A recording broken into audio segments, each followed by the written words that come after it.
What's up, everybody? Happy Whiskey Wednesday. Thought I'd hop on for a little bit as I am up doing some. What's going on with this thing? Trying to get my chat situation handled here. It's being weird. I've just been up watching the Dogecoin madness for the last couple hours since I got off work and figured I would hop online, have a couple drams with y'all. If anybody is around hanging out, see what is going on. Let me just get this thing set up. I don't know what's happening with this. Maher. What's up in India, man? I didn't know I was going to come live either, so you and me both, brother. It was a little bit of a last minute decision. I decided to hop on. Yeah, I've been since I got off work today, I've just been watching the Dogecoin crypto madness, which I'm invested-ish in. So I decided I'd come live and have a couple drinks. I don't know if anybody else here is taking part in this crazy crypto world, but just been watching the numbers tick to and fro, as it were, and having a pour. Hey, Tony's in the house. What's up, Tony? Hello to you, sir. What's up in KP? Good to see you, man. It is Wednesday. I don't think I've ever done a Wednesday live, let alone an impromptu Wednesday live. So, well, here we are. I am sipping on, just 1 second, actually. I'll tell you in just a second here. I'm going to get this thing fixed. What is going on with this? All right. I just finished a bottle of the Presidential Dram. This is a barrel-proof 4-year-old bourbon that was released right after the election. And it is, I don't even know who it's made by. They do like a whole bunch of these around like elections and basically like, Supreme Court, whatever. They got a whole bunch of these and it's really good. This is about a $45, $50 bottle. It's called 46 Flavors, 46 President and all that, the Presidential Dram, so on and so forth. Aged at least one term, 4 years, 58.4% ABV. And I've enjoyed it, as you can tell. It's quite a heavy, decadent, tasty frickin' bourbon. Has a good amount of complexity too, which is surprising. Yeah, given how, well, kind of young it is. I mean, it is only a 4-year-old. But I like it. Maher says, wow, man, what is going on with my screen today? This is weird. I hate to talk about crypto. My father was also mentioned 3 cousins using Bitcoins. And now all of a sudden, but yeah. Yeah, it's a crazy world, man, for sure. I don't know if I recommend getting involved in it necessarily, but I got kind of wrapped into the Dogecoin craze yesterday and, about to be at even, which will be great because it crashed a bit today. Wow. It's good, man. This presidential one is quite good. This is only the 4-year. I know that there's another one that was around like the Supreme Court or something like that. That's like a 10-year or a 9-year. Not even sure. Man, don't look now, but we're about to break 13 cents on Dogecoin again. That's what I'm talking about. Get up there. This is really good. A lot of caramel, a lot of toffeed It's not super complex, but it's good. Mr. CJL. Hey, fairly new on my whiskey journey. Figured I'd stop in and say hello. Well, hello to you. Welcome. I don't think we've chatted yet before. I don't know if you're a subscriber to the channel, but if you are, thank you. Usually I just do a Wednesday live stream, but tonight I decided to hop on as I am staring at computer screens anyways. I might as well be enjoying some pours with some good whiskey folks. So welcome, and you're here with good friends.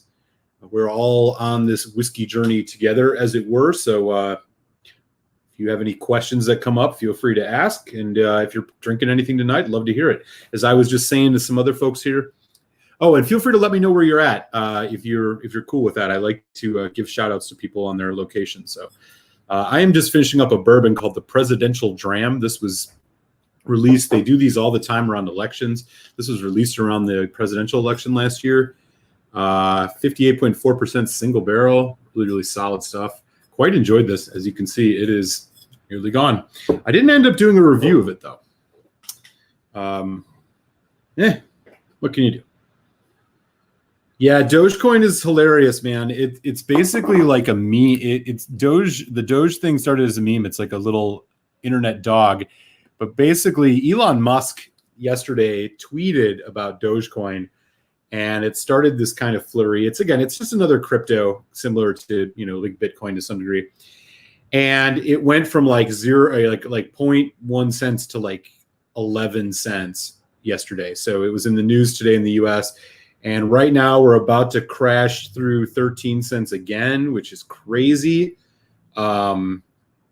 I have over 5,000 stocks of it. So I bought it at 13. So I'm hoping to at least get back to even. But yeah, it's one of these. It's very much being driven by internet hype and all that. It's kind of fun. And it's been fluctuating all day. It dropped down to like 9 and now it's, going back up to 13 again. Arizona, what's up? Right on. He's in the desert. Cool. Drinking the Nectar Door. Yeah, man. Great pour. I love that. You will be interested in a couple weeks. I'm going to be dropping a video called my my top 5 non-age statement whiskeys that I think folks need in their life. And hint, that one you're sipping on right there may be mentioned in that video. I think it's great. And I'm a big fan of Glenmorangie anyways, so. I was real happy with that one. In fact, I have one of the, so this is I don't know if you have this version or not, CJL. This is the 12-year-old age statement version of this that came out. Hey, we're over 13 cents. There we go. And I am almost at even. Let's go, Dogecoin. This is the 12-year, and so this was what it was originally released like this as a 12-year-old. And then I think it was more in part because of demand, they went to a non-age statement. I still think the non-age statement is quite good. And so I don't think it needs to be, I don't necessarily think it should be, judged harshly per se. But the 12-year, yeah, this is the old 12-year. If you ever see one of these 12-year-olds, grab it. But again, the one that you have now is the non-age statement, still really, really good. It's 46%. It's non-chill filtered. Oh, man, I'm about to head into the profit zone here, which is great. All right, what else we got going on? What's up, Peter White? What's going on in Ontario, man? Yeah, a little bit. I've been I've been staring at computer screens like a degenerate for the last couple hours, so I figured I'd hop on and have a couple pours with y'all. What's good with you, man? Burnt X Moscow, are you going to be a rich man? I know who you are. No, I'm not going to be a rich man. Hopefully, but I doubt it. I'm not going to be rich off of Dogecoin, that's for sure.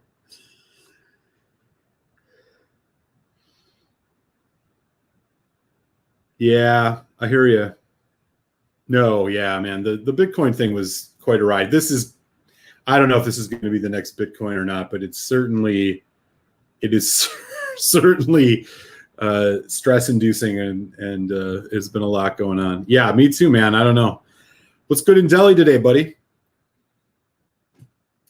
Yeah, I don't know. We'll see. So periodically, I might just hoot and holler about this, but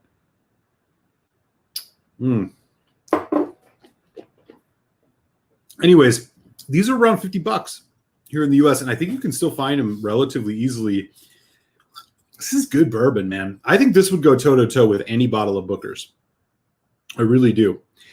And while this is the only the 4-year, like I said, there's like a Senate themed one. There's a Supreme Court themed release.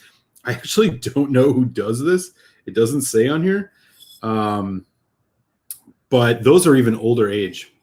This is seriously good bourbon. I'd have to look it up. I think I knew at one point and I've totally forgotten, but good stuff. I think after this, I'm going to get into some Balachin, but we'll see.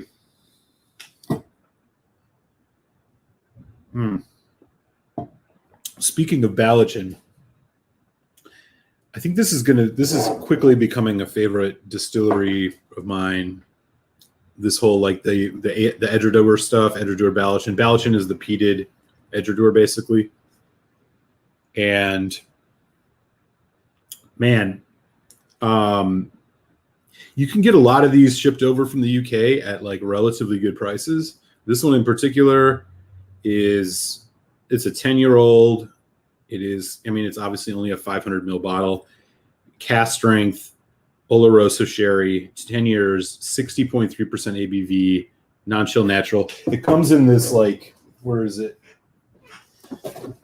It's down there somewhere. It comes in this really, let me show you this fucking goofy box.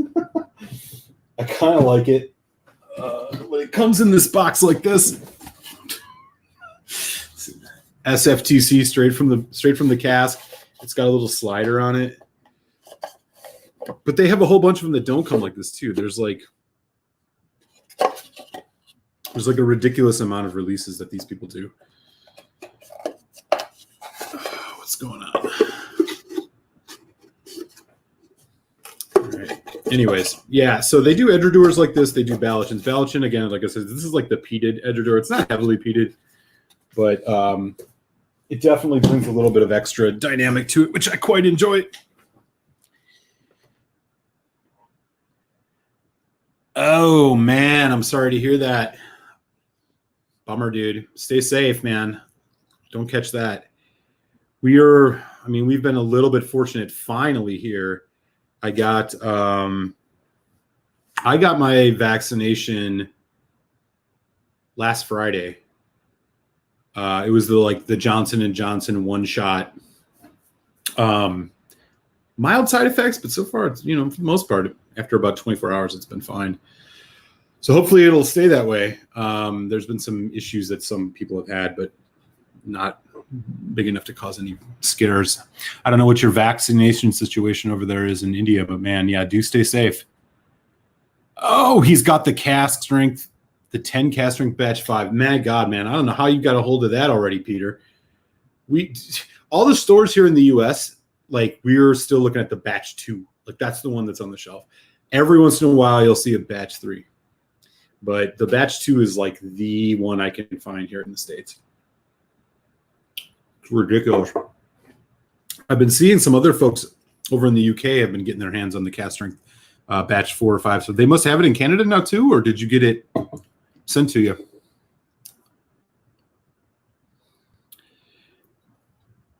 Yeah, definitely, man.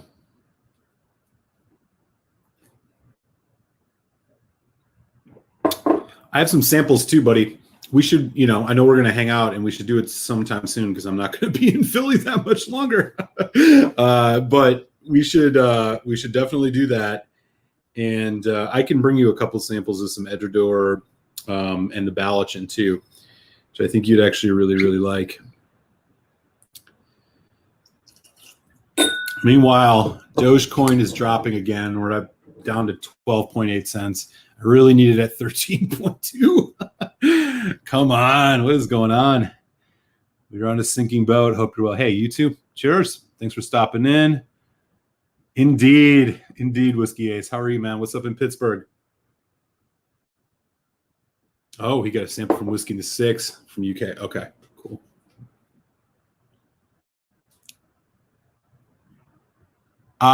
Yeah, that's a fair price. I mean, in India, I know that, we've had conversations about how the prices are over there. $400 is probably, or 400-ish is probably a good price for a Laphroaig 25. I don't know if you'll love it, but it depends which one you get. There's a lot of other stuff going on to it with it, but it's good. For the most part, it's good.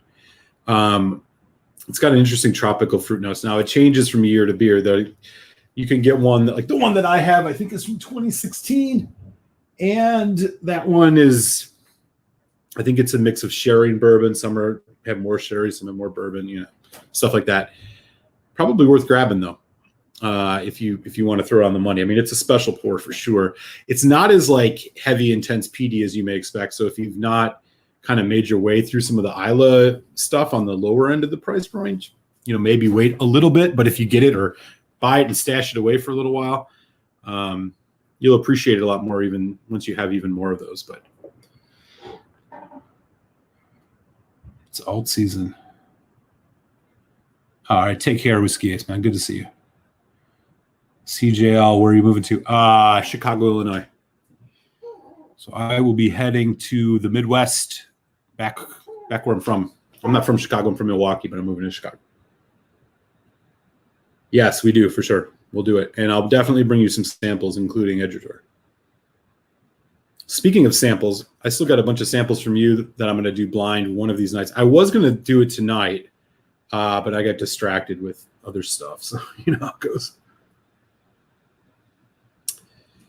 What whiskey so far is the best you've tried this year? That's a good question. Hang on. I have been keeping, let me see, actually. Let me go back through the ones I've done reviews of so far this year.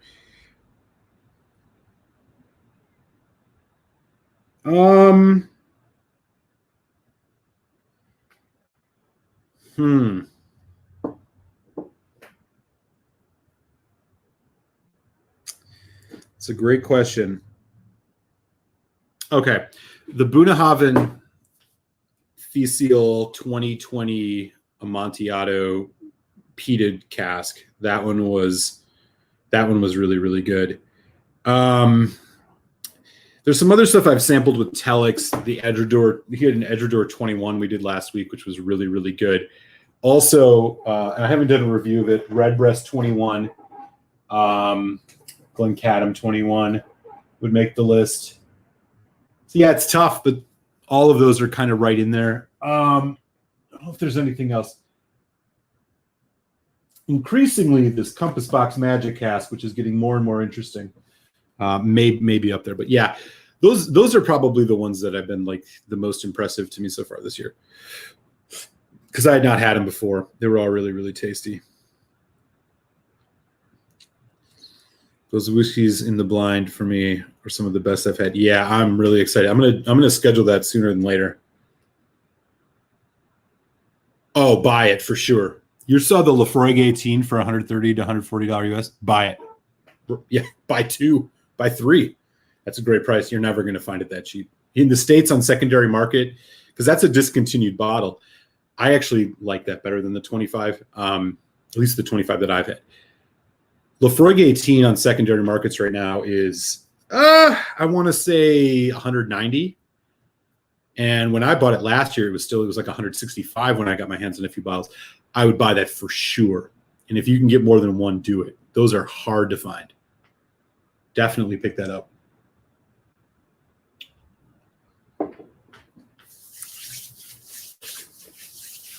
Oh, man, here we go.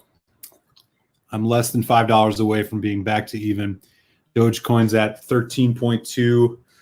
Just needed to kick up a little bit more. Be in business. Yeah, great call. That was my whiskey of the year last year.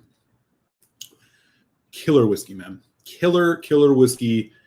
It is only, I say only just because of the age. It's only like a close to a $200 bottle in a lot of places. I've seen it less than $200.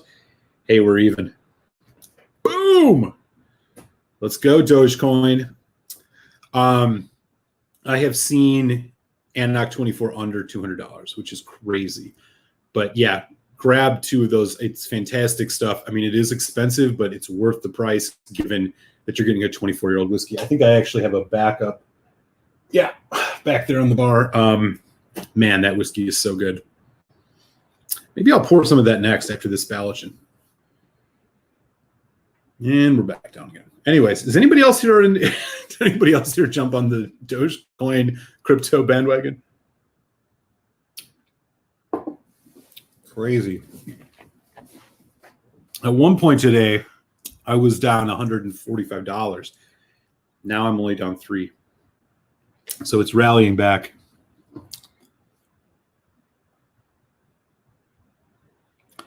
Wow. So those green tube, Jesus, man, that is that's a total steal.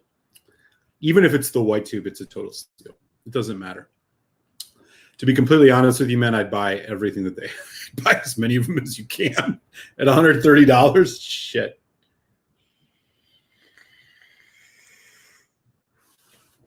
Holy shit. Green tubes? Green tube Laphroaig 18s? Oh my God, man. For $130? Damn. That is, you'll never find it for that price in the States. Get a couple for sure. Buy more than one if you can.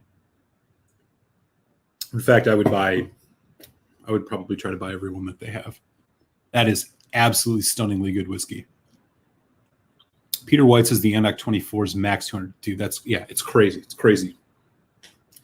Such a great price. And it's a fly under the radar whiskey. Normally I wouldn't put something that high in price as a whiskey of the year because I try to make things, promote things that are easier on the wallet, but still, sorry. If you're ever going to buy a heavily aged whiskey, you don't want to break the bank, Annoc 24, it's freaking killer. Killer stuff. I think I am going to have a pour of it tonight. It's been a while since I've had that. Dogecoin is well over 13.2 now. This is awesome. If this hits $1, I think it hits $1 by May. We are in serious business then.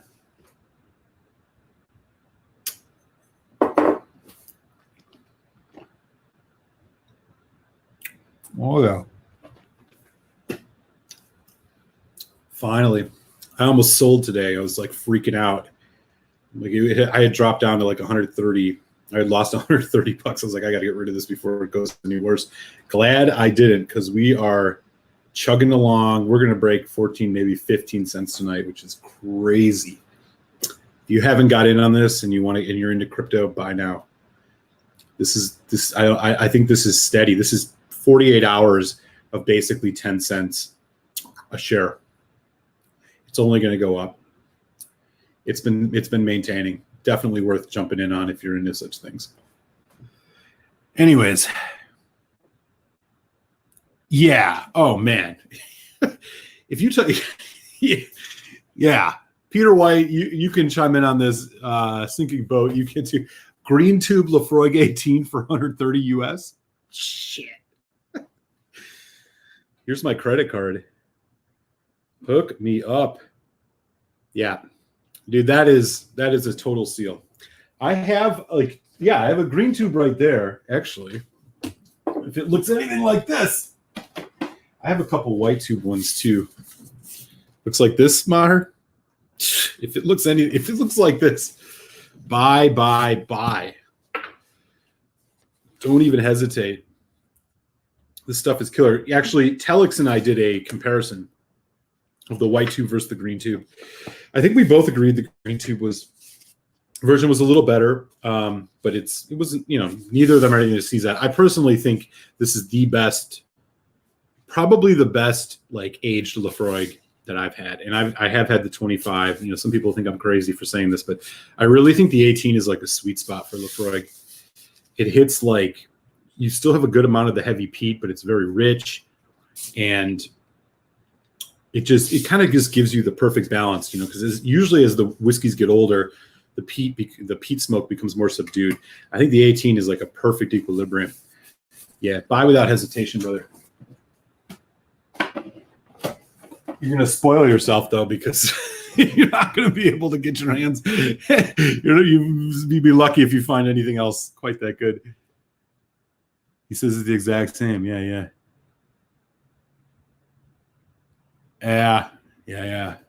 for sure. You've had it though, right? I'm sure you have, Peter.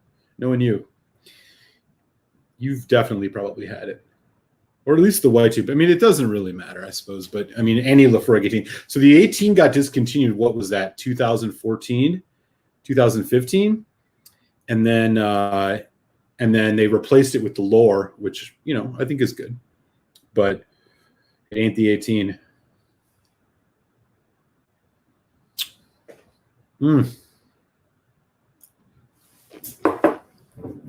All right. I don't remember who mentioned it, but I am going to have some Enoch 18 R24.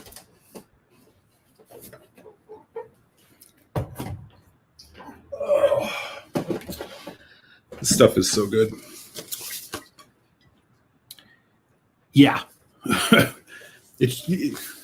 Man, I wish they would bring it back. It's freaking killer, man. Wow. I'm like halfway through this bottle.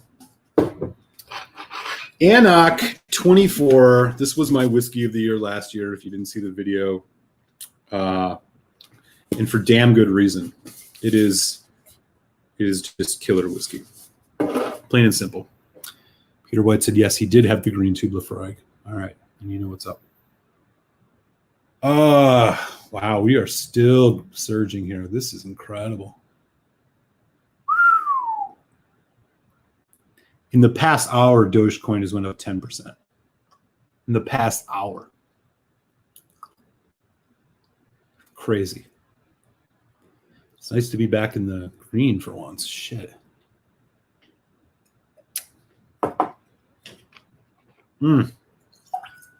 Anyways. Take care, man. Yeah. See ya. Good to see Tony as always. And Tony and I are going to be getting together to have some whiskey pretty soon. He is not far from me. Talisker. Yeah, Talisker's a good place to start. Another one I would recommend if you just want to kind of get your bearings with, smoky whiskey. See if you like it. Highland Park 12. It's got a little bit of a sweeter peat. Check that out. I think if you want to go full on and try like an Isla, just to like sink or swim, see if you like it, go with like a Kalila 12. Kalila 12 is a good one. There's a few others. Oban 14, which is Highland whiskey, but it's got a little bit of peat in it.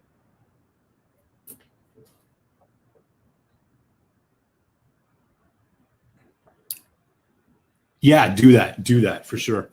Do that for sure. Definitely. When you've moved to the new location, please mail me the new address. I have some samples you need to try. Went by the name Whiskey Pilgrim before. Oh, that's who you are. Okay. Definitely, man. No wonder you were talking about Enoch 18 or 24. Good to see you, buddy. Yeah. I do need to give this a little bit of time. Yeah, Oban 14. Yeah, Oban 14 is one that's, it's got a little bit of peat smoke in it. There's, I'm trying to think of some other ones that might be a good kind of intermediate. Aaron Macramore might be one that would be worth trying. Laphroaig 10, it's Eledaij or AG. Yeah, that one's probably still a little bit on the heavier side, but totally worth trying. Yeah, this stuff is so good. Fusty, just like minerality. There's this like old oak kind of mustiness to it. Dense, concentrated raisins. fig, plum, cinnamon. Man, forgot about this one. How can you?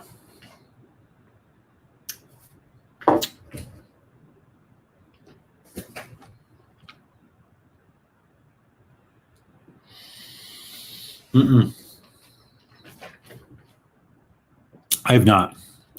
I think I have. Oh yeah, I do have it. I haven't opened this yet. I gotta get around to this. This 17-year-old Springbank Madeira cask came out. I think it's fully Madeira. Yeah. Oh no, it's not. 14 years in rum and bourbon, and then 3 years in Madeira. Interesting. Yeah, no, I haven't tried it yet. I'm gonna do it soon though. Gotta get around to it. Those Springbanks take time, you know.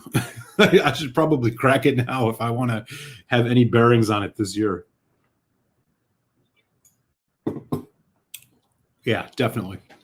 Long Row, the Long Row peated NAS. It's affordable. That's a good one to try too. I mean, you'll know. After you have a couple of them, you'll know. If you like the Talisker 10, I don't see any reason why you wouldn't enjoy like a Springbank. I'm sorry, like a Laphroaig. They are a step up in terms of the intensity, but if you find yourself really liking the Talisker, I think you're in safe territory. But again, Kalila 12, it's a little bit sweeter, more tropical fruit, lemon, lime, citrus. Less of that like heavy earthiness you get out of like the like an Ardbeg or Lagavulin or something like that. Maher says Laphroaig 10, yeah. I mean, Laphroaig 10 is like the trial by fire, you know. If you like Laphroaig 10, you're going to be in great shape. If you don't like Laphroaig 10, you know, you'll know it right away. And that's an easy one to get, and it's not very expensive. Or you can, you know, swing over to your local bar. I'm sure they got a bottle of it somewhere.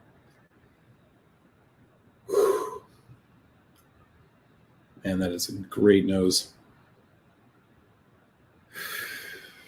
Now we're still hovering around 13 cents, which is good. I'd love to see this kick up to 14 tonight, just so I can go to sleep knowing I'm not going to be hosed. It seems to just kind of stick right around here on the high end. Let's go.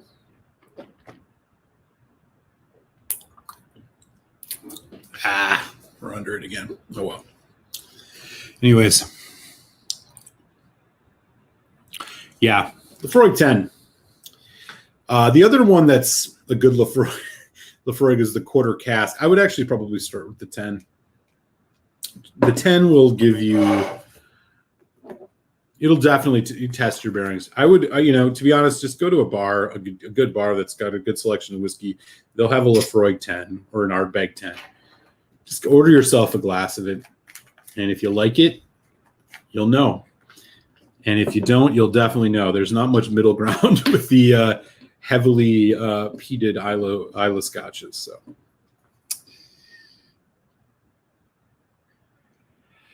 yeah, the barrel Seagrass. It's another one of these funky releases from barrel, which is it's a rye whiskey, and it's aged in agricole rum, Madeira, and I think some type of a brandy, some type of brandy cask. I really like barrels, kind of funky, weird bottles. I've had the Armida, I've had the Dovetail. Both of those are just like really, really good. And this one sounds fantastic. It just came out here on the U.S. market. I'm definitely looking forward to getting my hands on that. I do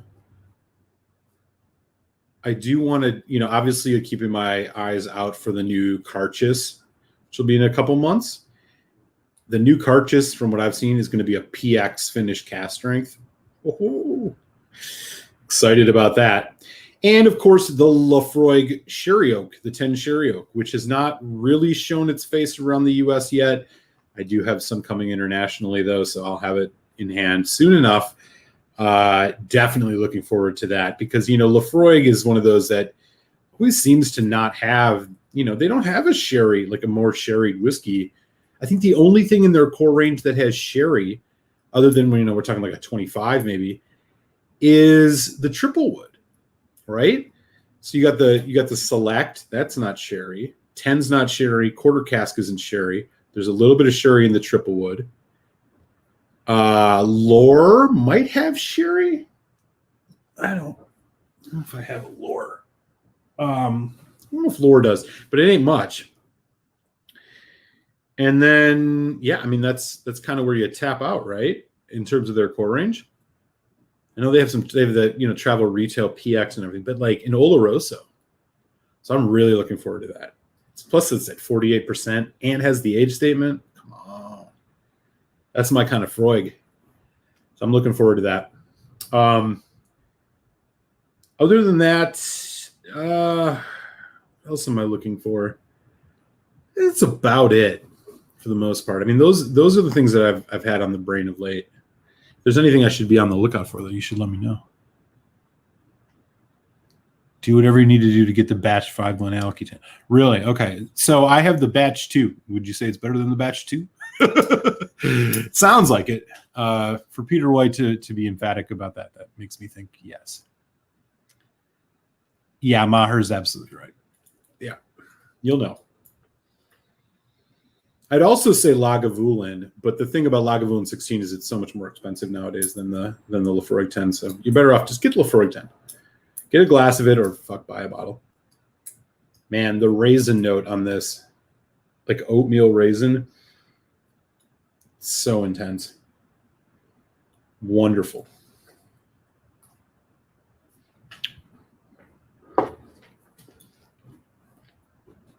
Medium on the mouthfeel. It is not a heavy whiskey at first.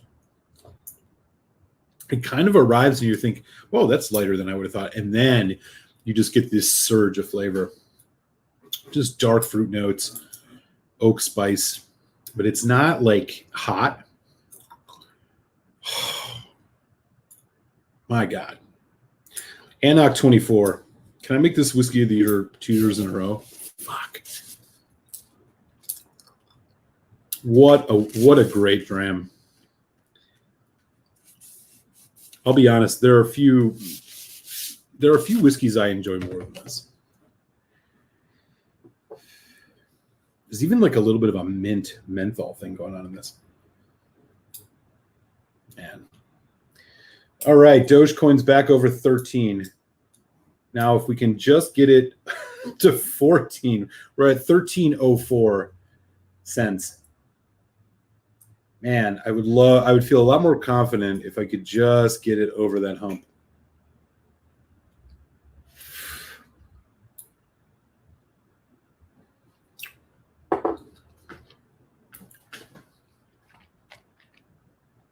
We're up 8% in the last hour, though. That's awesome. God damn. This one, it's like the second half of the development and the back end and the finish that really make this shine.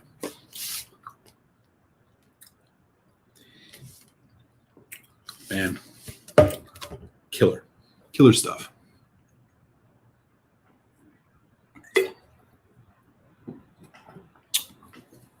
I will do that. I will definitely do that.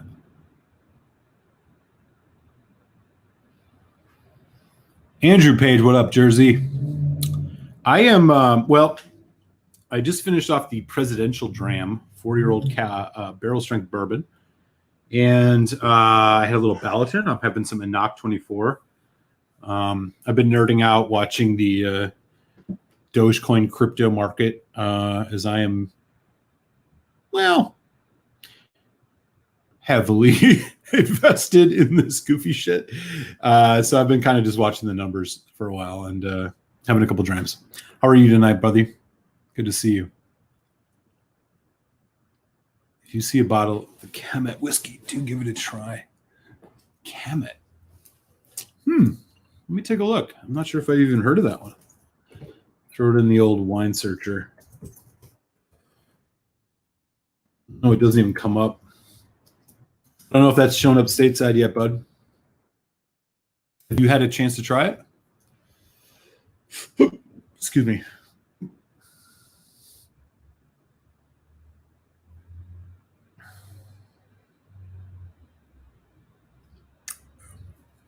For sure. I remember you being a fan of this one.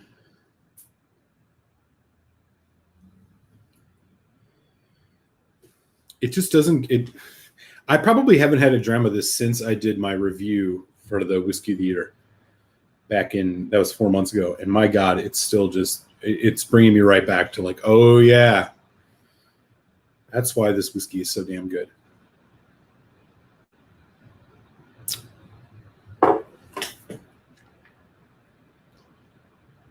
I'm really scared to see what they may do to this. If you followed it, they're owned by this group called the Edgerton Group, and they're the ones who also own Ball Blair and Old Pulteney. And you may have noticed that Ball Blair made some very significant changes to their presentation and lineup in the last year, where they went away from those old goofy fluorescent vintage year bottles and boxes, which I really, really like. And now they just do a regular old age statement range. Old Pulteney rebranded a bit. They got rid of the 17 and the 21. Now they have an 18, a 15. They kept the 12. I think there's a 25 in there. And they have an NAS. I've not had any. So I can't say that it was a turn for the worse yet for Old Pulteney. I don't really know. But in terms of Ball Blair, yeah, definitely. I mean, that was one of the reasons that I was attracted to Ball Blair in the first place, was the fact that they kind of had this cool presentation and approach to their whiskey. But now they just look like any other Scotch on the shelf. So that was unfortunate.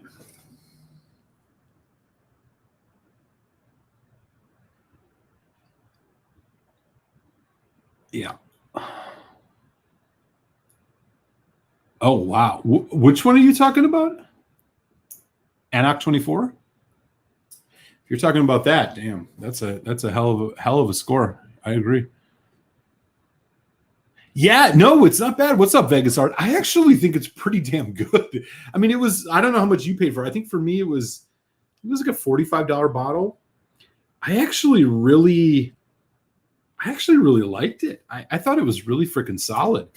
I mean, for only 4 years old, it was heavy flavor. It wasn't very hot, despite being, I mean, the one I have here is, 58.4%. It's good stuff. I mean, I don't know. Would I buy a couple bottles of it? Maybe. It kind of just, it's not something I had to think about a lot. You're just like, all right, it doesn't have anything very unique about it, but it's good. I actually quite liked it. Yeah, for sure. Yeah, I grabbed a backup bottle too.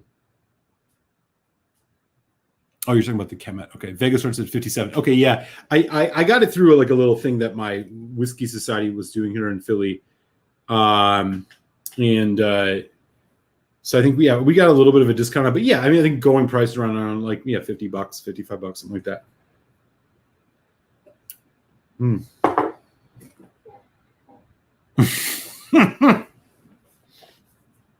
I was actually waiting for you to chime in and talk about your 1975 and not.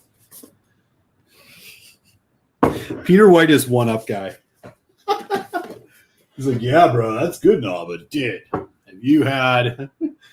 Peter White has a 1975 Annoc, which I know that you're maybe have opened or you're waiting to open for a special occasion. It doesn't. Either way, I'm incredibly jealous. I have actually seen the bottle that you have once in the wild. Unfortunately, I could not afford it. I can only imagine, however, how freaking good that whiskey must be. Speaking of good whiskey, what is it going to be next? I think I'm going to need to have something else as I sit here and bite my nails about Bitcoin. What's it going to be? Actually, I think I know exactly what it's going to be. No. This is a good problem to have. I know most of you probably are in the same situation where you're like, oh, I have too many different whiskeys to choose from. Oh, I know what I'm going to do. Yeah. Perfect transition. Cavalan. This is the cast strength sherry. It is a Whiskey World pick. I think it's like a 7 or 8 year old. Yeah. Cavalan. Cannot go wrong with Cavalan. Take care, Pilgrim. Be well, buddy. Good to see you.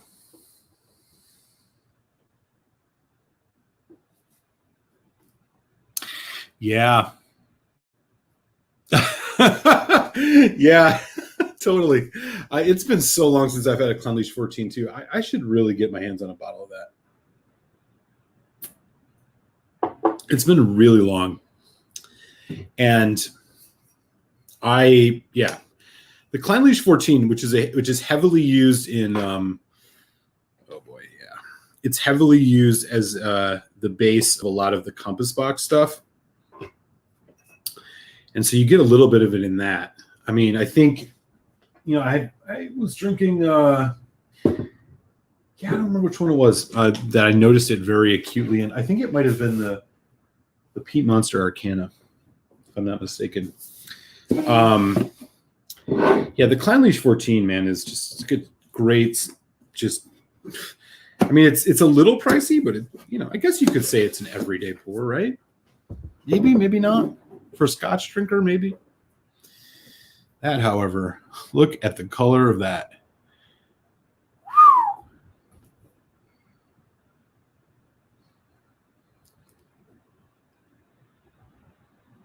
Wow. Yeah, you got a deal. Yeah. Yes, it is impromptu Whiskey Wednesday, man. It's Dogecoin and Drams. I've been freaking out about cryptocurrency for the last hour and a half, and so I thought I would have a pour with y'all and distract myself a little bit, talk about whiskey instead of completely being focused on my cryptocurrency situation.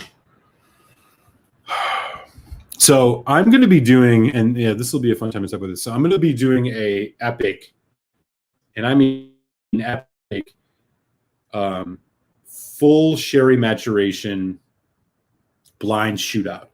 And I think it is going to have 12 whiskeys in it. Not exclusive to Scotch either, but primarily Scotch. And I'm going to basically I'm going to break it up in the initial round into 3 videos. And I'm going to choose 2 of each to move on to the second round. And the second round is going to be 6 whiskeys. I will drink, I will choose like 2 of them to go head to head or 3 of them to go head to head in a final, something like that. So it's going to be a staggered amount of videos that come out. But the whiskeys that I'm going to have in it, I've assembling a really good collection of this.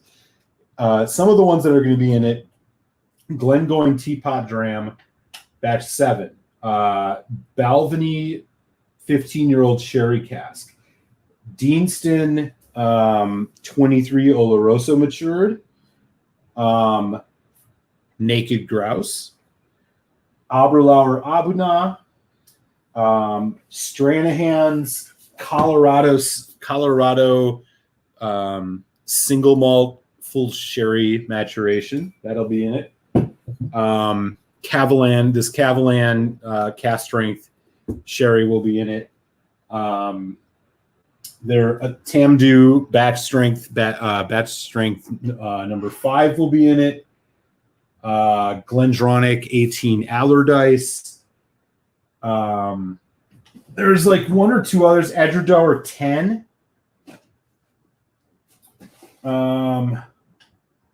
Glenlivet Nidura, and I think there's one or two more. Glenfarclas 15. Glenfarclas 15.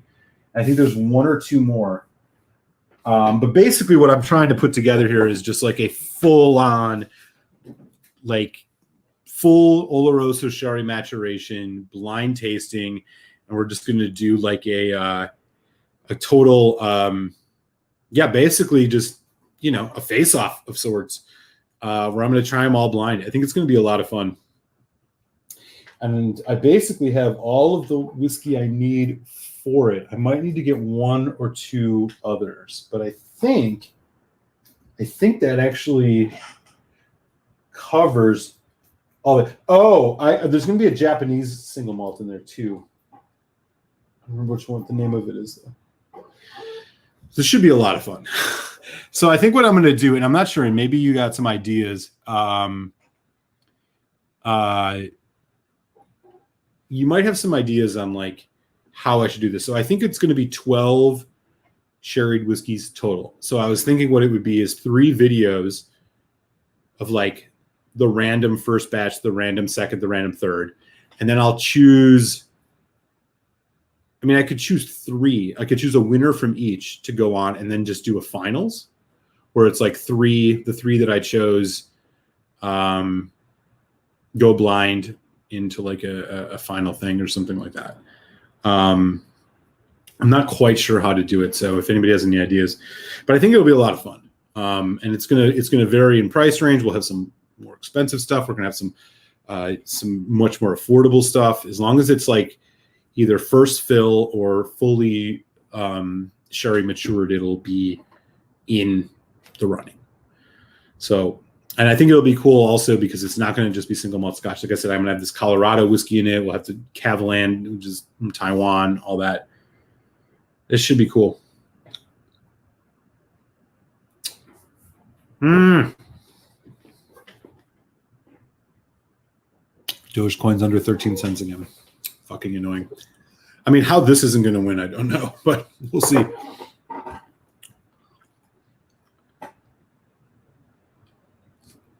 Oh, yeah. Definitely, man. I am on the roller coaster for sure. I've been on it all day long.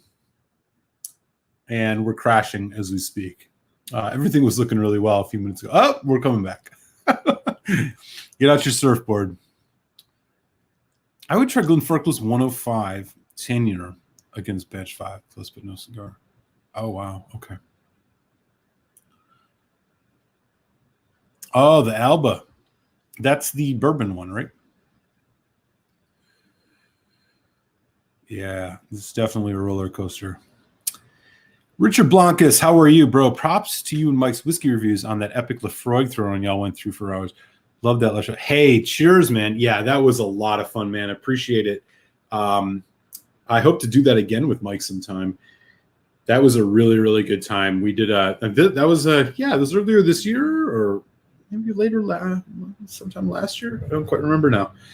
Mike from Mike's Whiskey Reviews, which is now called Top Shelf Whiskey.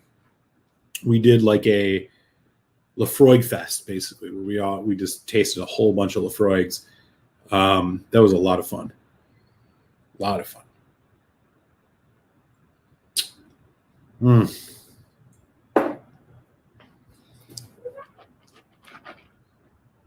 Mark my words, y'all. If this Cavalan does not win the sherry shootout that I'm going to do, y'all got to call me out because I don't understand how anything can beat this. It is that good. Fucking killer whiskey. It is not available in the U.S. I had to get it overseas. It sucks. All the Glenfarclases that you get here, you get the 25, the 21, the 17, the 12, and the 10. They're all 43%. If you go overseas, you can get the 15, which is 46%. That's where I got it. Because honestly, I've had the 25 and the 12. The 25 is pretty weak. Probably it was both the first 25-year-old heavily aged whiskey I bought and the most disappointing. It's just not that interesting. So So the 15 is something I've been looking for a really long time. I mean, you can't find it in the States. I don't understand why. Usually, the higher ABV stuff shows up here. So I had to order it from the UK, and I'm glad I did because it's really, really quite good. Yeah, it has been all over the place today, man. We were in this morning it was crazy. Right now we're trading at 12.7 cents. I'm back in the hole again. We were just at 13.2, which broke me even. Yeah, it's crazy. Yes. Hey, what's up, Jack? Yeah, I did. Yeah, the Balvenie 15 is going to be part of it for sure. Yeah, I'm looking forward to it. It's going to be 12. I think it's going to be 12 whiskeys. I'm going to break it up into 3 shows that I'll basically record them all relatively close together, and then I'll release them over a week. And then I think I'll choose either 2 from each to go to a finals, or 1 from each, like just one winner, maybe just one winner. And then there's like a 3-way face off at the end, and then reveal what they are. So on and so forth. Yeah, I think that'll be the approach. I'm not sure, but if there's other ideas that folks have, do share. I've never done it before. I do have these really cool solid black Glencairn glasses that I want to use, so I'm like always looking for reasons to do blind tastings these days. But yeah, I mean, I think that would be fun. It'll be fun to do just kind of a series. I know other channels have done it, and maybe I should ask one of them if they have a strategy or theory on how to do it. But I was thinking I don't have enough. I mean, I can't afford 16 sherry whiskeys like that. So I think I'll just do 12, and then we'll have like a 3-way face off at the end or some shit like that. And I'll do a video on that. I think it makes sense.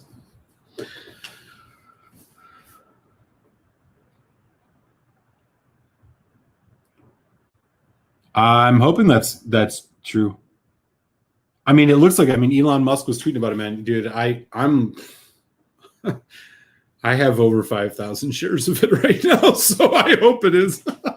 I'm just waiting for Elon Musk to fire off another tweet, man. Like, juice this market a little bit.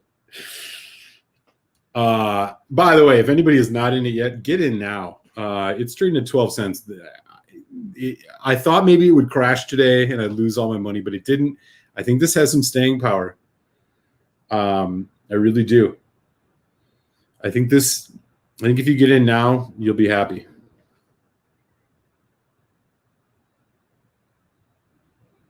Yeah, you know how it is, man. I usually don't go live on a Wednesday, but here we are.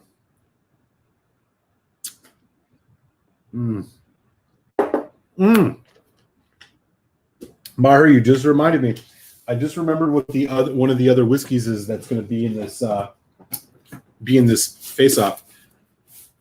Paul John Oloroso, 48% ABV. Full Oloroso matured. Paul John is going to be in it. That was the one that I was spacing out about. We're going to have an Indian single malt in the sherry face-off. I'm not sure when I'm going to do this. I may wait until I'm moved in to my new place in Chicago. Because I'm not quite ready to do it right now. I have a lot of stuff coming up. Whiskey reviews. I also have another video coming out I think in 2 weeks. So Patreon supporters, heads up, you'll get early access to it. I did a top 5 non-age statement whiskeys you need in your life video. So keep your eyes peeled for that. You will get the early access notification in your email box as always. I think that'll probably be in the next 2 weeks. And if you haven't seen it yet, for folks on Patreon, my review of Elijah Craig Barrel Proof A121 is available to y'all, and then it will drop Friday for everybody else that's subbed. So that'll be 2 days. It seriously did. Seriously did.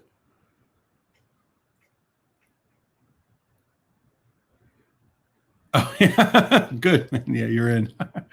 Blancos, Blair Athol, 19-year-old. I have never had a Blair Athol.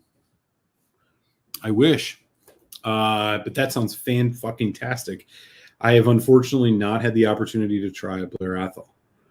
I often see there's like a independent bottling from, boy, who is it?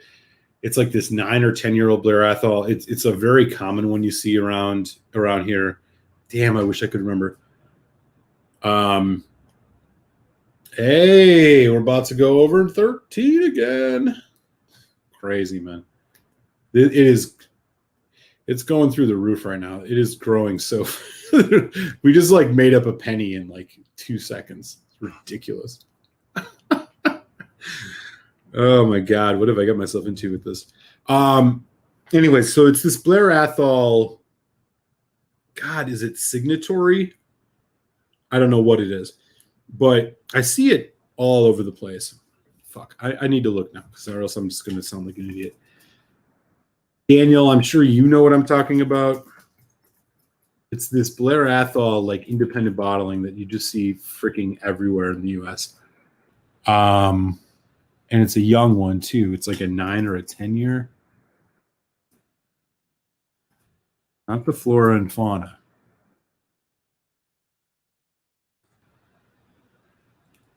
I think it's a signatory, to be honest with you.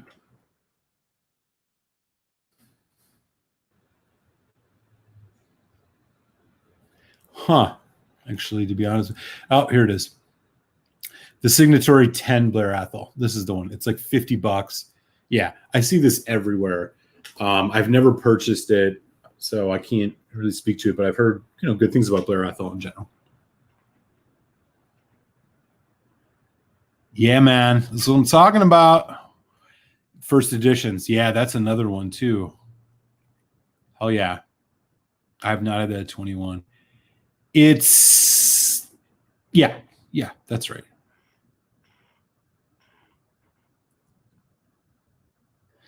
Dude, get in on Dogecoin now if you're going to. It's trading at 13 cents, and this is maintained for about 48 hours. I'm getting back to even, which is great. I bought in at 13.2 is my average right now in my portfolio. So, yeah, I'm telling you, people are going to make some money on this. Fingers crossed. What platform are you using, Daniel? Yeah, we're back at 12.9, but it'll hang on for a while. I really think, there's a floor on this so far, and I think the floor has been like 11. So it's only going up, man. People are not jumping out of this. Goofy ass cryptocurrency of a freaking animated dog. Too funny.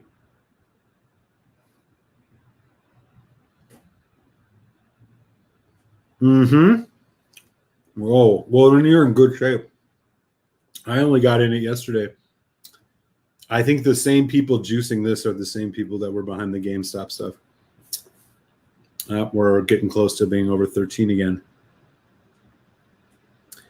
Oh, you did.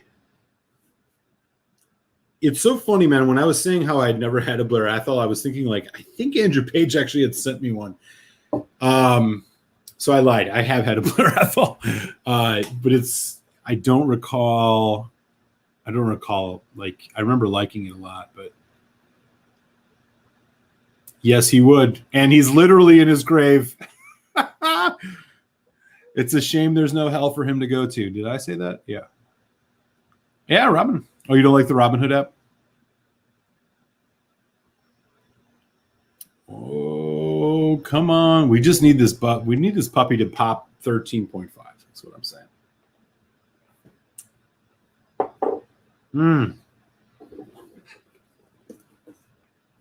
I'm not going to lie to you guys.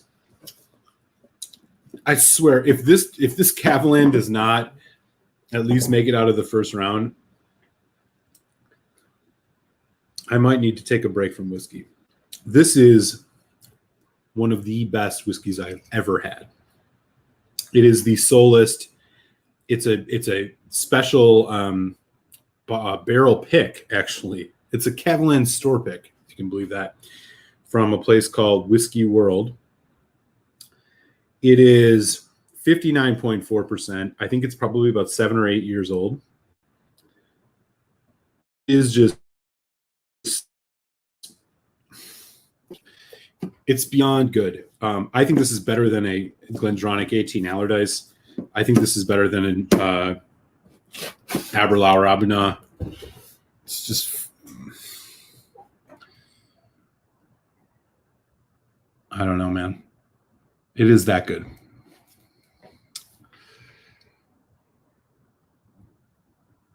Yes.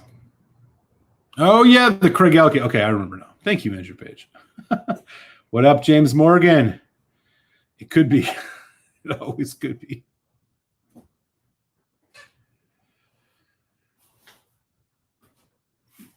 Yeah, that's real. That's real. You don't lie. How you doing, James Morgan? We are sipping whiskey, and I'm watching Dogecoin.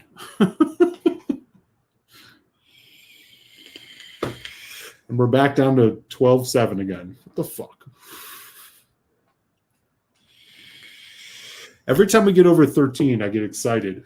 I'm like, all right, here we go. We're going to take this to 14. We're going to get it moving. And then it like drops back down. But we're hovering, though. We're hovering between 13.1 and 12.7 cents a share, which is like even it's better than we were doing this morning.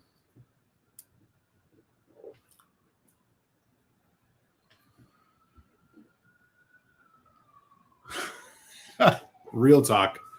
Real talk. Cavalan, man, I was one of those people that was like, you know, I'm just not going to get into it. The last thing I need is another like distillery to get into. But my God, I got my hands on one of these sherry casks, store pick or barrel picks. It is just so good. And now I have the Solist X Bourbon. I have the Vinho Barrique, and I have the Solist Port. I just can't. I can't get enough of it. What is up with the coin right now? This is crazy. I'm only $16 down though, which is great. I bought it. Like I literally woke up at like 5 o'clock this morning, and I was looking at my app, and I was like, "Oh, this is going out with Dogecoin." I was like, "Fuck, okay," because it was Tasty Tuesday last evening, so I was not exactly sober when I woke up at 5 o'clock in the morning. And I was like, shit, I better transfer a bunch of money to this. And so now ever since then, I've just been like, even at work today, I had to turn it off because I needed to focus. And now since I got off work, I've just been like watching the numbers tick. Some folks might call that a problem. It is probably. I just want to get over the hump here. And yeah, we're about to crack 13 cents again, man. Come on, Elon. Fire off a text. I want to buy more Cavalan.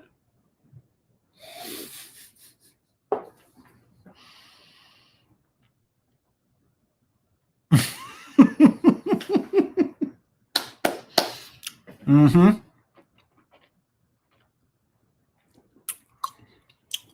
Yeah, man. Cheers, dude. It's great to see you, James. I got in. So I bought in on Dogecoin today. 5,371 shares at 13.2 cents. Since then, it went up to close to 14, and then it's been at like 11 or 10 all day. So I've been in the hole like $140. Now we're back up to 13 cents. So I'm like near even again. It went over a little bit, and now it's back down. We're kind of hovering in this range. So yeah, I bought in a little bit high, but again, at the moment, like it seemed like it was just surging. So I still think like in the grand scheme of things, if this continues the way it is, I mean, I won't give a fuck that I bought in at 13 cents. Because I'm literally, my equity's at 700, and I'm only $14 in the hole right now. So like we're going to be, there's no way that based on what I saw today and the publicity it's getting in the US media, I really do think that this will stay. This is only going up. It's going to stay above 12. I mean, it hasn't dropped below 12 in the last 3 hours, which is pretty impressive considering what it was doing earlier today.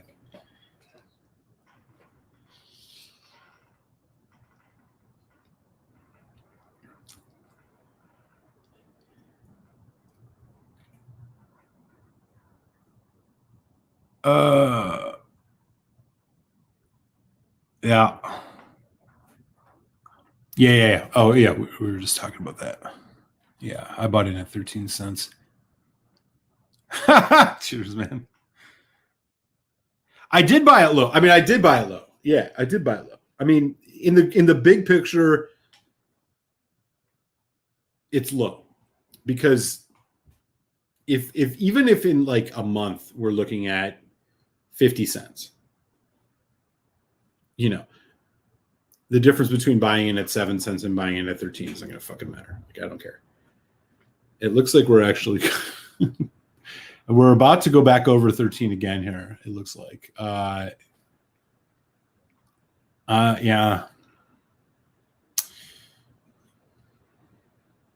There's a lot of action going on here, man. A lot of action.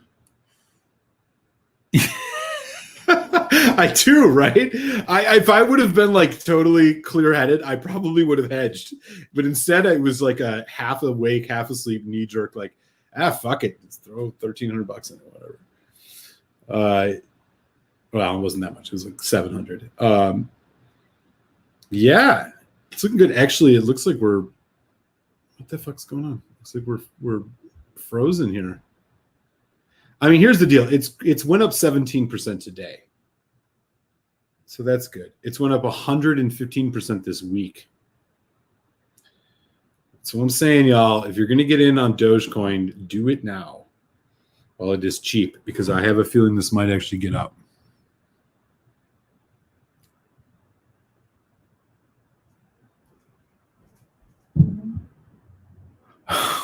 Well, you should give me some tips. I'd love to hear about it. I'm drinking the Murray McDavid 15 Bowmore right now. Oh, port pipe finish, really?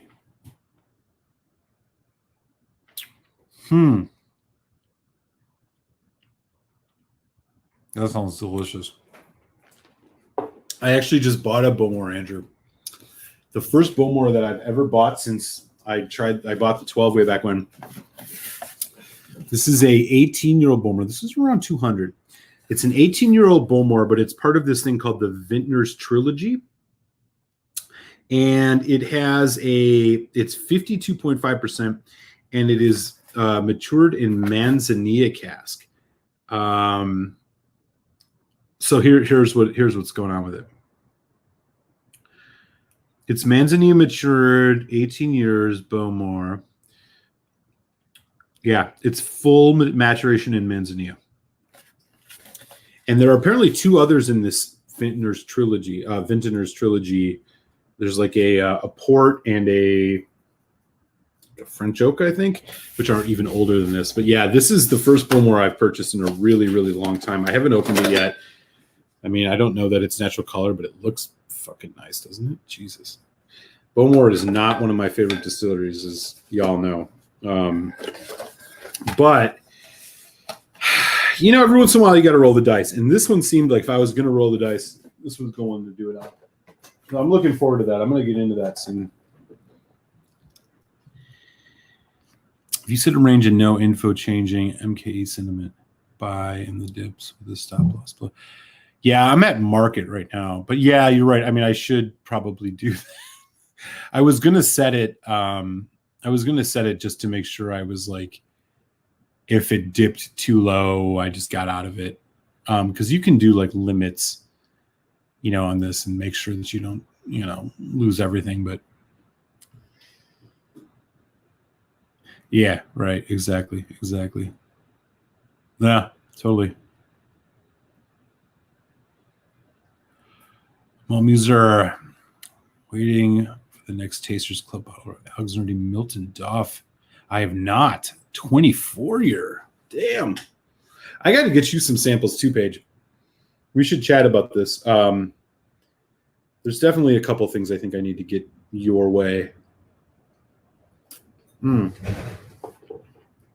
Especially before I move.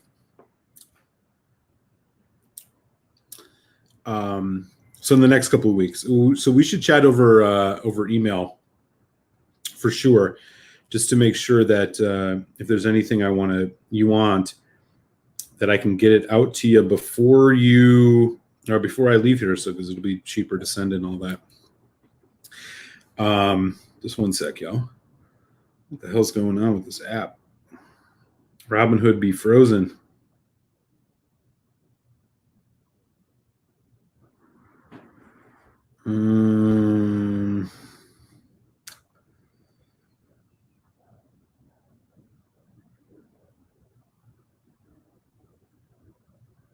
What is happening here?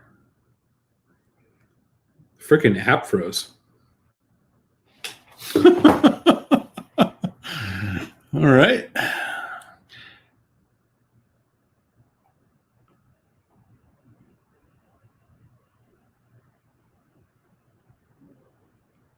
Ooh. And drink it. I mean, I don't know. To be honest, Maher, it really depends. Like, I know that you've had the Lagavulin. I know that you've had the Laphroaig. So you're kind of like where you're kind of like in the launching pad of the peat journey, as far as I remember. You've probably had some other ones. I don't mean disrespect if you have. So the Bowmore is going to disappoint you, I would assume, if you've had those other ones. But, it's not the worst. I don't know. I don't know what to tell you. I don't think it's not going to wow you. Let's just put it that way. What are NFTs? I'm not sure if I follow that. I hate NFTs exist.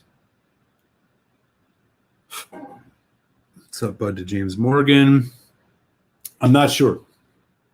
It could be as early as the end of April. It could be as late as the end of May.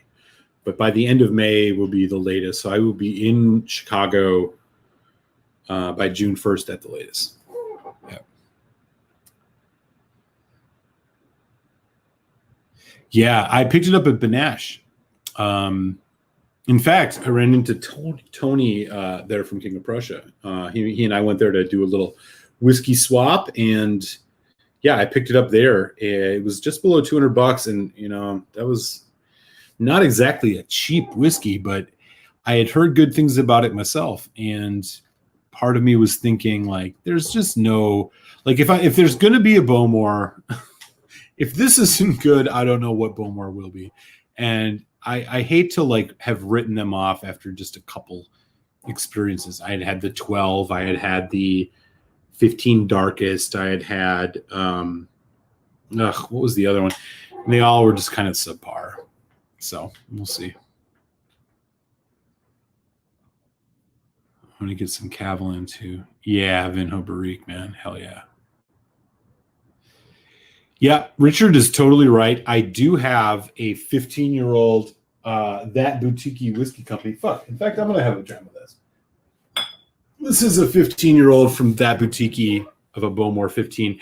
And just look at the color of this compared to the one that you buy at the store that's in Bowmore. I mean, you want to talk about what a Bowmore should look like. This one in particular is 48.3%. Not loaded with a bunch of freaking colorant, which is what Bowmore just loves to do. I swear you can taste the colorant in Bowmore. There's only one other distillery that I think puts more colorant in there, maybe two, Akintoshan and Dalmore. Like, those whiskeys are so artificially colored. But Bowmore is right there. That, however, is a natural color. And it smells freaking delicious. So let's have a little bit of this, shall we? He said, I have many open bottles lying in my collection, which I don't want to try, but I purchased them. Yeah, I know what you mean. I mean, you got some friends? Those are good gifts. Bowmore 12 is a great gift. I haven't had any of those, brother. I've seen them, but if you're vouching for it, I'll definitely look at it. NFTs are digital property backed up and certified, so to speak, through something similar to how cryptocurrency is certified. It's kind of like a baseball card. You want the card? Oh, I see what you're saying. Yeah, I've seen that too. I saw that. I was looking at that today, Andrew. Saratoga had that. I've heard good things about the Vault series that they have, but I'm just like, even at $90, which I know is cheaper than it's supposed to be, still just like, I don't know. I'm not sure what it's going to be. I don't know what is happening with our crypto situation here. This is getting a little worrisome. We're still like frozen out here. Anyways.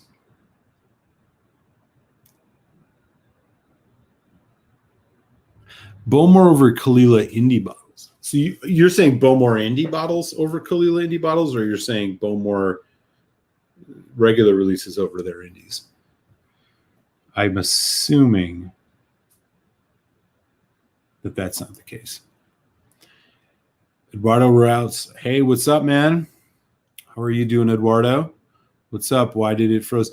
If you're talking about the same thing I am, which is the the Dogecoin, I don't know why it's frozen, but I'm hoping when it unfreezes, we've made a profit. Eduardo Rosales, how are you, man? I don't know if we've met before on the channel, but thanks for stopping through, buddy. Hope you're having a good dram. If you're doing the same thing I am, you're freaking out about cryptocurrency. I absolutely love Vinho Barrique. Yeah, dude, Vinho Barrique is fucking amazing.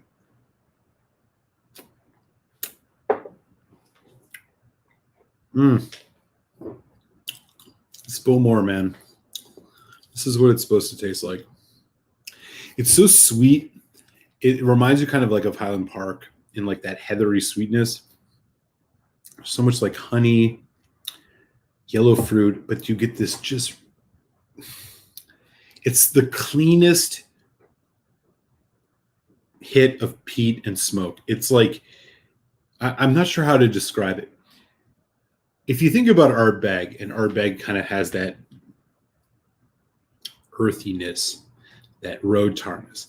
Like if you imagine if you like still had the punch of that, but that element was stripped away, and you got a much cleaner, almost like it's pure essence, right? That's what I get off this Bowmore. And I like it. I wouldn't recommend buying one of these. I mean, these are not cheap, unfortunately. But it shows you that behind all of the BS that Bowmore does to their core range of whiskeys, there is some good spirit behind there. Oh, yeah, it's good, and it's actually a unique profile. God, there's a nice like tangerine orange thing going on in here.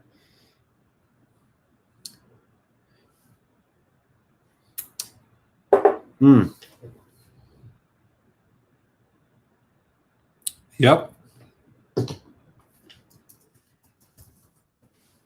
Speak truth, man. You speak truth. I got in. What did you get in at? I'm just curious. No, don't sell. Hold, brother. Hold. Know the rules. You got to hold. You got to hold that, man. I'm telling you, dude. You would regret it if you did. I really do think this is going to go higher. Yeah, for sure.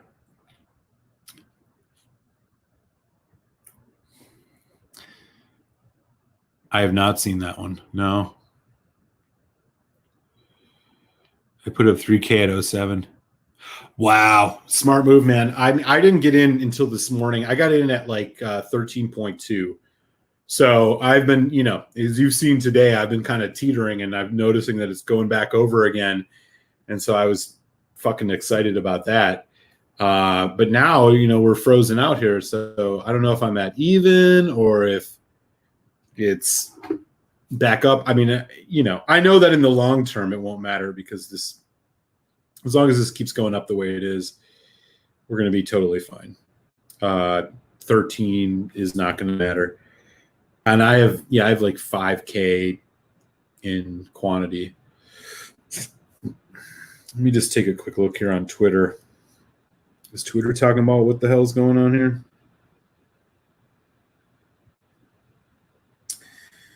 I don't care what Joe Biden has to say. What is this?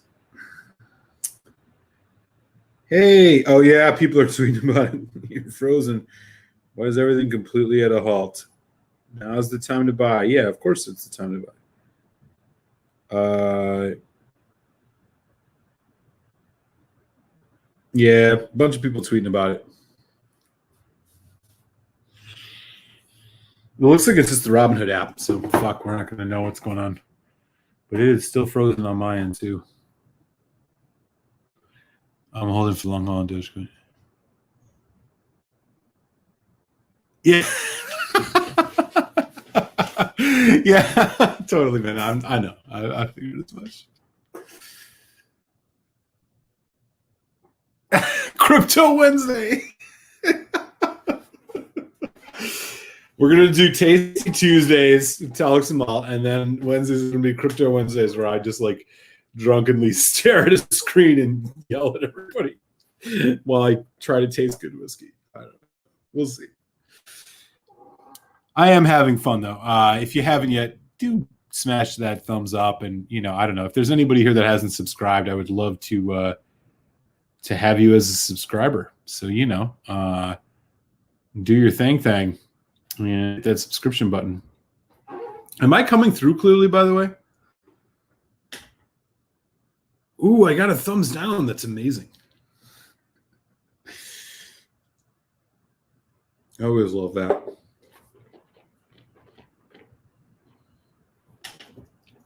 We need to think of a way. It'll be like crypto.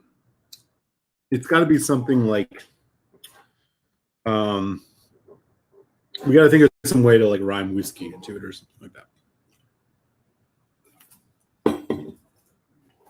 Still got 9 folks in, which is rad. Yeah, it looks like the crypto action seems to it's at a prolonged halt here. I literally have a straight line going across my screen. I don't know what the fuck is happening. It's pretty whack. Andrew said the best bummer I had was a 21-year-old sherry kid. Oh, wow. On Isla. Yes. Andrew Page, you've hit the nail on the head. They do make good whiskey. It's just that the stuff that they put out under their Bowmore label is shit. And that's exactly the problem.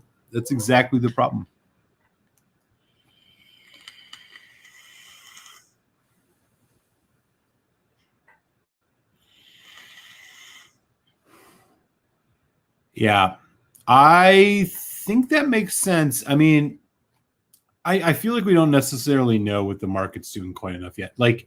I agree, theoretically that makes sense, but I don't know. There's a good chance it doesn't go back down to 12 once it gets there. I mean, we may have a new equilibrium there, in which case, you might not be saving as much as you think. It's tough to say. Unfortunately, I don't know where things are at right now because this thing is still fucking frozen. Yeah, hey, good. I'm glad. I mean, you don't know that you matter until people hate you. You know what I'm saying? Once people got strong opinions about you, then you're I don't know, making an impact or something. I don't know. All right. No more Bowmore. I'm going to do one more dram before I sign off for the evening, and I know exactly what it's going to be. It's going to be a freaking Octomore. and it's going to be Octomore 10-year-old second batch from 2016. It comes in this like stainless steel looking tube because you can't mess with Octo, man. I'm one of these people that was a hater on Octomore. I was like, I'm not going to get into this. Why do I want a young ass, heavily peated, overly marketed whiskey that's overpriced? All of this. I've become a believer. And since then, I have bought a stupid amount of Octomore. I have the 6.1. I have the 10.1. I have the 10.3. I have the 9.2, the 9.3, the 1040 batch 4, and the 10 batch 2. And those 0.2s are the really fun ones because those are the like exclusive travel ones that have the wine finishes. One is Brodeur red wine cask. One is Sauternes. Dude, I've become a believer in Octomore. And so this one is from 2016. It is the 10-year. It is 167 ppm, whatever. Who cares about that? 57.3% ABV, so on and so forth. I don't think this is matured in anything special. I wish they would put the maturations on here.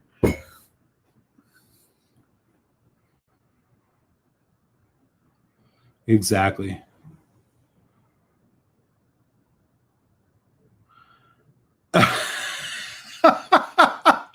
Shit, man. Richard Patterson. Hey, the app is back up. All right, we're back in action, but it's going the wrong direction.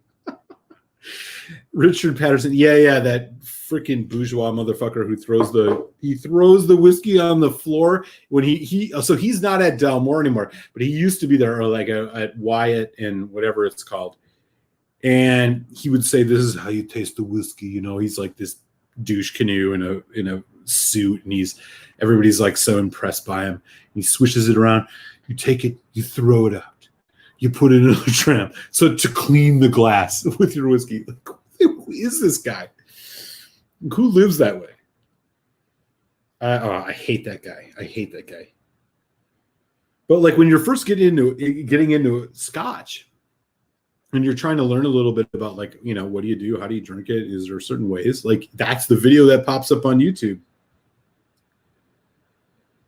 He's throwing whiskey on the floor like God, man. I don't get it. So Dogecoin's back up. We're at 12.8.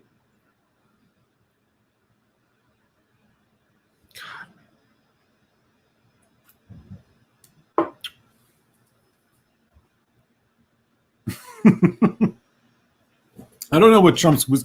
No, Trump doesn't even drink. He's like sober. So yeah, you're right. He is worse than Trump. I don't know. Trump might be worse because he doesn't even know good whiskey.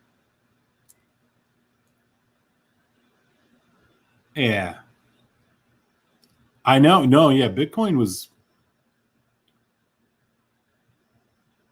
Yeah, Buffett. I don't know, man. You know, they're trapped in certain ways of thinking. I mean, Buffett's a smart dude, but you know, you're trapped in a like certain way of thinking about things.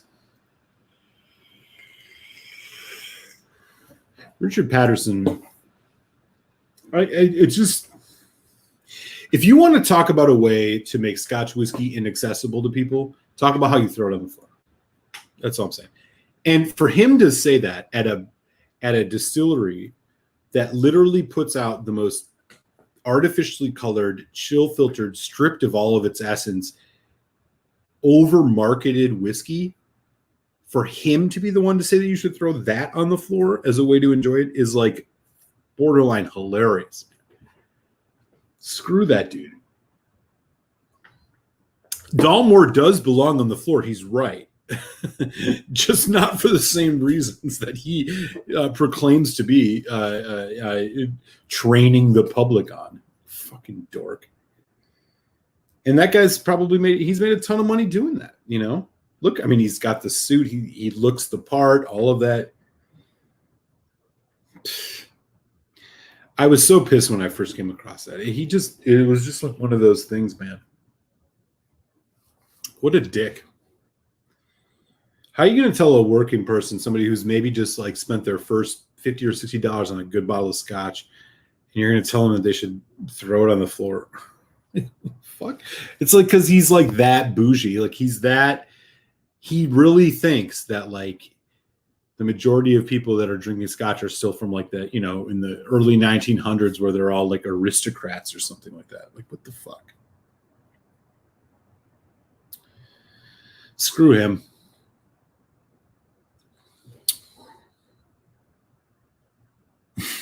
Yeah. The way it's like he does it in this like casual, but like at simultaneously like pompous way. He's just like, just throw it on the floor, and then like the person interviewing was like, "Oh, really? That's what you're supposed to do? Yeah, you got to get the glass to be just perfectly coated in your shitty E150 laced Dalmore 12 that you overpaid for." And then you can truly experience the sulfur notes and the lack of finish that is characteristic of the Dalmore. Fuck you. Oh, you did it. Good. I hope you're right.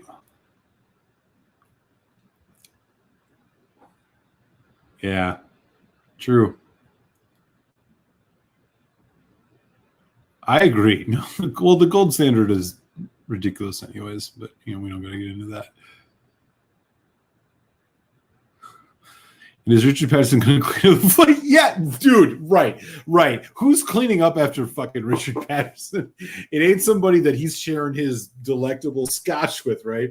It's in his mind, some plebeian. Oh man, that guy. So if you think about like who was the guy that was at Brooklotti and now he's at Art Noho. He's in the documentary. He's one of many. Jim McEwen.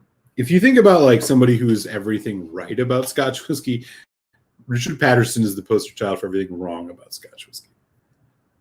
He's just everything that like will turn people off from ever trying it, will turn people off from understanding it, will make them feel inferior, like they don't know what they're doing, and will like create an environment in which like people will misunderstand how to enjoy it. Like that's what that guy does. That's what he did as the brand ambassador for Dalmore. Like shilling for a shitty whiskey. And yeah, I'm saying it's a shitty whiskey. At least the 12, the entry level. And to re-emphasize a notion about single malt scotch, that it is for the elite, that it is for the aristocrats, that it's for the bourgeoisie, right?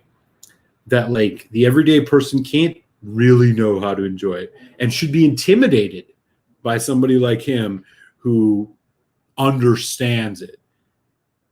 To me is just like so antithetical to like what makes Scotch great. And what makes Scotch great is that you learn how to taste good whiskey and you share it with others. Yeah, it's not cheap, but there's good cheap Scotch. There is famous grouse, or I'm sorry, naked grouse, classic example. Like that guy makes you feel like, oh, well, like I might as well not touch it at all. Cause like I'm not, sitting here in a 3-piece suit, throwing my whiskey on the floor like some asshole, like prick. He literally, it's shit. And I know like there's an argument to be made, like, oh well, the less people you have in the market, the cheaper the prices and all this for other people. I don't fucking care, man. Like that guy's a total asshole. He does a disservice to what makes Scotch truly enjoyable, and that is sharing it with others.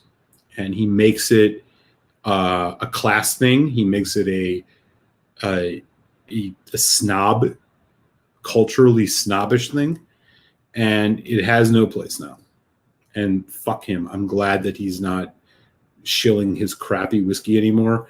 And hopefully we don't have to hear from him anymore. All right, enough about Richard Patterson.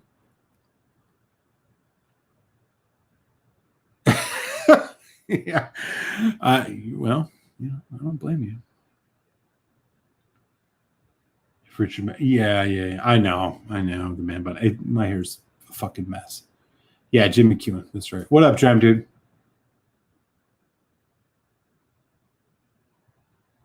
If somebody who references Jim McEwen every week like you do, put a post-it on your computer.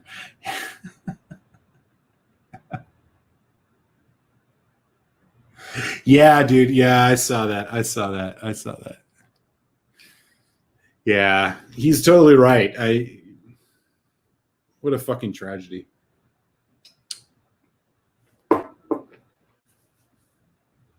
But that's what it is.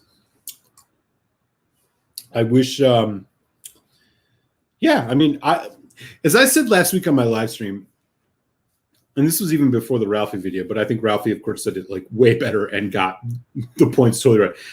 I haven't been buying fucking Glendronach anyways because the prices have went through the roof. So the fact that they're now chill filtering it is like, oh, well, another reason not to buy Glendronach. If I find older bottles at good prices, I'll buy them. But yeah, fuck them. Like they're just trying to be the next, I don't know, Macallan. I don't know what they're trying to do. It doesn't matter because I no longer think about them. I will not go out and buy a new Allardyce. If I see an Allardyce at a good price, I'm checking that date scan every time. And if it's 2020 or beyond, I'm not bothering. There's no reason to.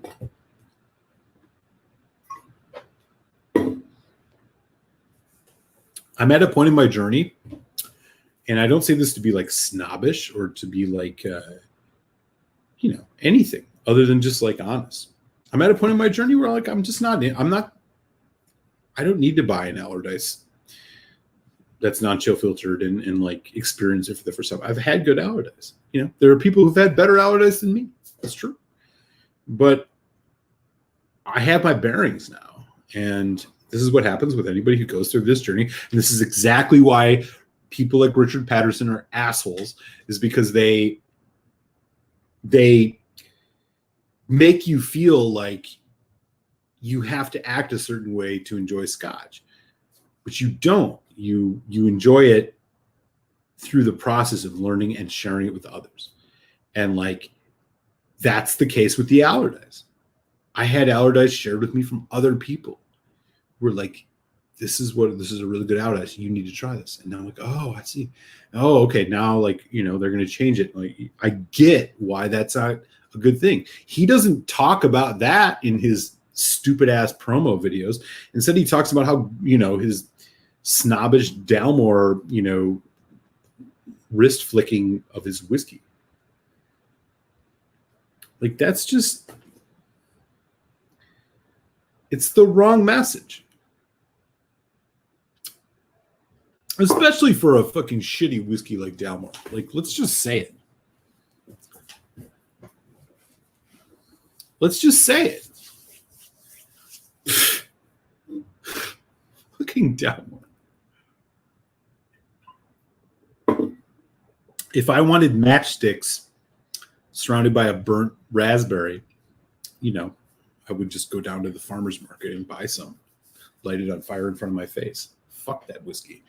It's not good. I don't recommend anybody buy it. I bought it. It was my first sherry whiskey. Why? Because I watched Richard Patterson and he made me think it would be cool to buy it. And that's what Dalmore's all about. That's what the bottle shape is about. That's what the stupid plastic stag is about. Yeah, when you don't know anything, you're easy prey for marketers. That's just like how it works in anything. And what pisses me off about him is that he capitalizes on that. He makes his living off of that. He makes his living off coming off as some like expert and literally like driving people towards a product that is not good. He doesn't give a shit about the whiskey journey. He doesn't care about like whether or not you experience something euphoric and have as Ralphie would say, a malt moment. He doesn't care about any of that. He just wants you to buy his crappy whiskey. And because he's so ubiquitous on YouTube, you fall victim to it. And I did. I'll admit it. I don't got any shame. I did. I was like, oh, I gotta listen to this guy. He knows what's up. This is how you drink whiskey. I gotta go buy a Dalmore. I did. I bought a Dalmore 12. And the minute I had 2 other bottles, I had a Glenmorangie La Santa and I can't remember the other one that was a Shiraz. And I was like, it was like a Glenfarclas 12. And I was like, oh, that guy's a prick. You know.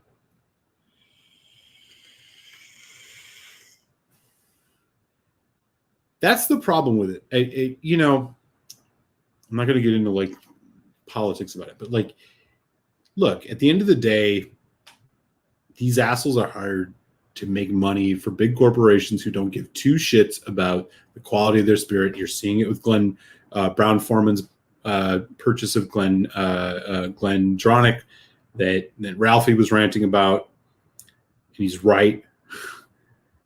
This isn't about us. It's about like, and what it really does, what it really does at the end of the day is it actually stunts the experience that others could have that could bring them to the point where people who've been on the malt journey for a while are at. Like, I was one of those people not that long ago. I mean, I've only been in Scotch for about 6 years, and you know, I learned the way anybody learns. You listen to the experts. So yeah, I you know, I know I'm talking about that asshole again. I can't believe I'm giving him this much bandwidth. Fuck him.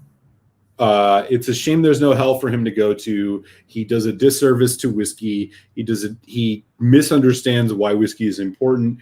He's a corporate shill of the highest order. He is the lowest common denominator of like sharing experiences about what whiskey can really do. And I'm glad that he's not shilling his crappy whiskey. And enough about him. In the meantime, Dogecoin's at 12.8. Yeah. Yeah. Well, you know, it is what it is. What can you say?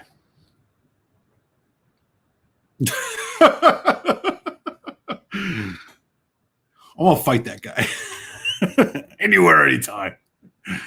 Yeah, cheers, Vegas. Yeah, I agree. I totally agree. You're not. Yeah, you're definitely not. Yeah. No, I'm not a snob. I pride myself on not being a snob. Oh God, don't please no. God, I hope not. Yeah, no, exactly. He does the opposite. I mean, he sucked me in, but I can't imagine that he does that for anybody else. It's got to be small amounts.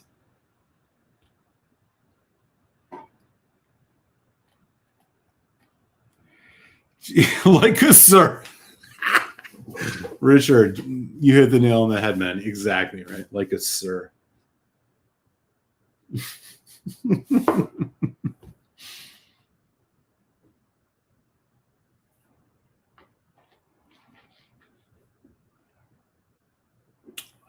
Dalmore Cigar Malt is a whiskey designed to do exactly what it says.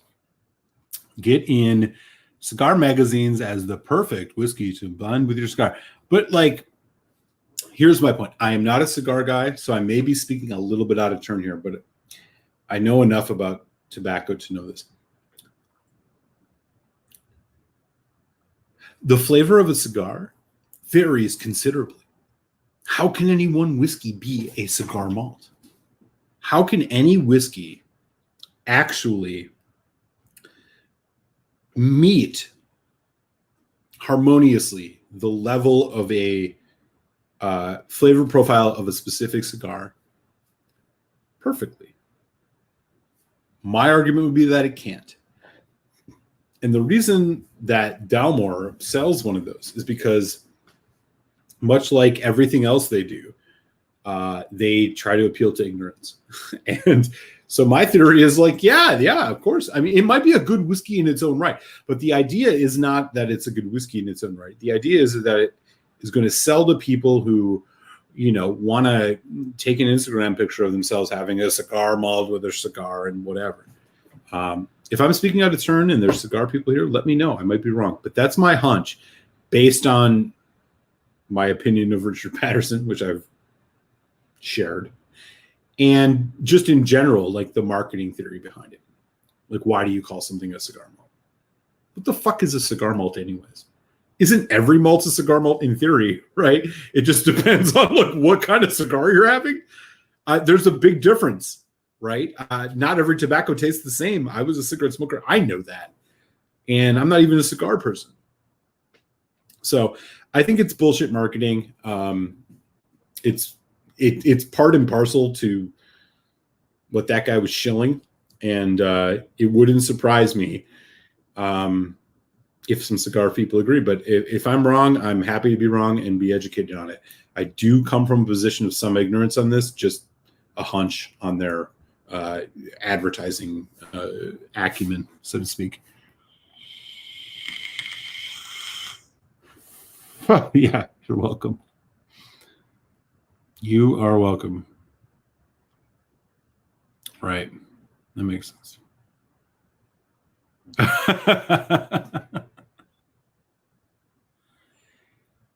Yeah. Oh, there you go. I mean, yeah, it's not bad, but like, is my like analysis, like you could tell me if you're a cigar smoker, Cody, like, is my general thinking on this correct in that the concept that there could be a specific type of blend or malt that would adhere to what any cigar smoking scenario, given the variety of flavor and complexity that comes with different strains of tobacco?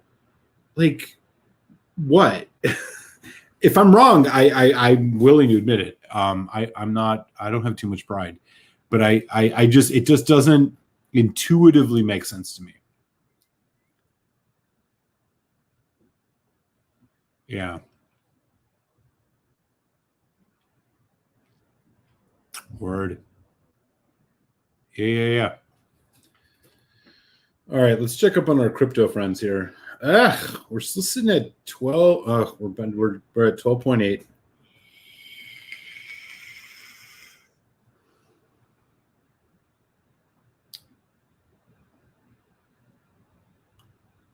Right.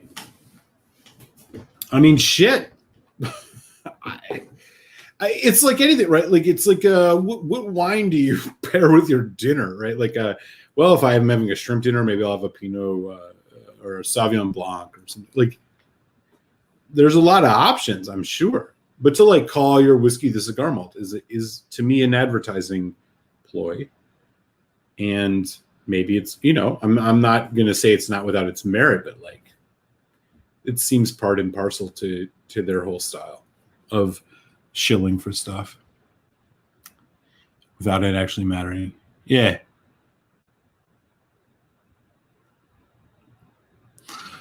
Yeah. No, I mean, right. Well, I mean, again, like you're speaking to the point of like, again, if you don't know anything about Scotch, you buy the Scotch that you see advertising for. If you are a new cigar smoker, maybe you buy the thing that has the cigar written on the label. I'm not saying that it's a bad cigar malt. What I'm saying is that like the way that they advertise it is not intended to be because intrinsically it is like been blended to perfection to match with a certain cigar. Like in fact, it's just a advertising point to sell whiskey to cigar smokers. That's all I would say. I'm not saying that it's bad in and of itself. It might be quite good with many cigars. I'm sure it is, as Cody attested to. But let's not like. I mean, to me, it that belies the major point, which is like it is just Dalmore being Dalmore.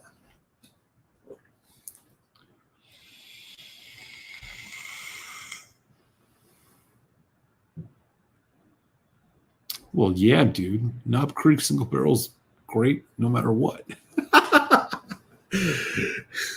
That's a fact, actually. I'm just going to say it. Did I pick up any other thumbs downs yet? No, not yet. Damn. I was hoping I'd get another one. It'd be good to have 2. Somebody want to thumbs down this video? I'd love to have 2.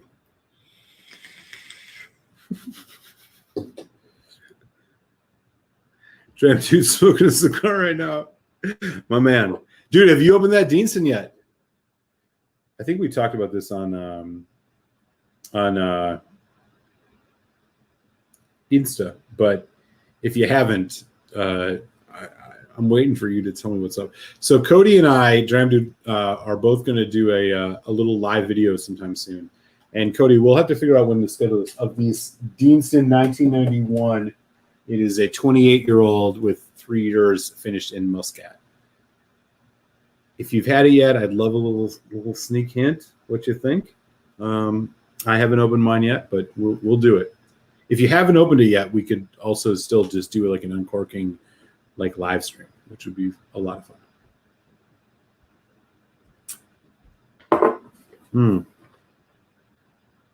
I don't know if I can have another. Should I have in one more?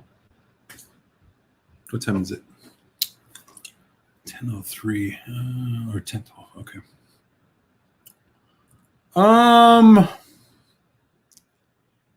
Oh, nice. He hasn't done it yet. Okay. Yeah, Cody, I'm not going to text you about it tonight because I'll just disappoint. Because I'll be like, yeah, let's do it tomorrow, and then But let's do it soon.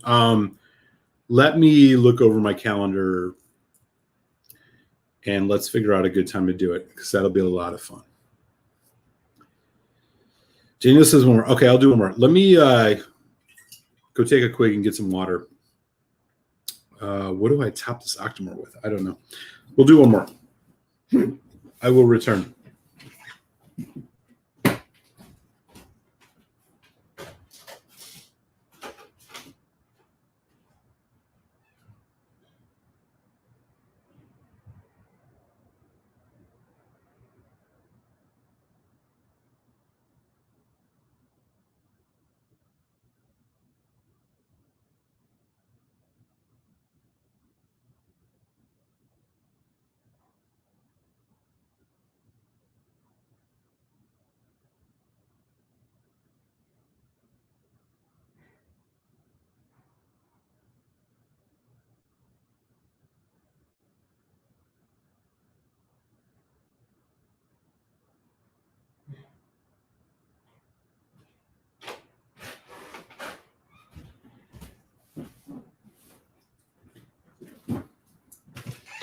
All right. Is Maher still in the house? Maher, if you are still here, let me know.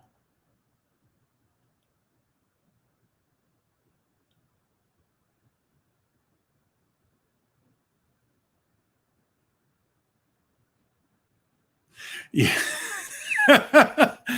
What if I like anxiety though? No, I hear you. I totally hear you. You're completely right. You're completely right. Of course it is. Be here or be nowhere, Dram. Oh, he is here. Okay. So I'm going to do this one for you, man. For those of you who have just joined, our good friend Mahir over in Delhi, India. So he is halfway around the fucking globe from me. He told me, well, he told the chat about, I don't know, an hour ago, that this dude found in his neighborhood Laphroaig 18 green tubes for $130 USD. We advised him to purchase as many as he could. And you know what, man? In honor to you, I'm going to pour some of that right now just to put the cherry on top. Because if it's not clear why you should buy this yet, the way I react to this dram will do so. So what we're going to do here is a Laphroaig 18. This is the green tube, so it came out before the white tube. So this is circa 2009, 2010. It is my second favorite Laphroaig of all time. I think it's probably the best overall Laphroaig. But I do love the cast strength 10. So I'm going to pour some of this, man, and hopefully just seal the deal for you, because if you have this opportunity to pick this up the way you claimed, and I totally believe you, you should buy as many of these as you can. What up, Cohen? Good to see SoCal in the house. And NorCal, yeah, man. Dude, our boy here, Maher, about an hour ago, was talking about how he's seeing green tube in India. He's in Delhi for 130 USD. We advised him to buy as many as he could. And I'm going to taste it again right now. Laphroaig 18, discontinued, green tube. A fantastic Laphroaig. Seashells. Sea salt. Bonfire peat smoke on a beach. But then there's a rich center to this of toffee, of vanilla. It's just strong. It's got a really nice core to it. There's even bright, sweet fruits to it. You're talking peaches, you're talking apples, you're talking blueberry, raspberry, blackberry. Okay, maybe not blackberry.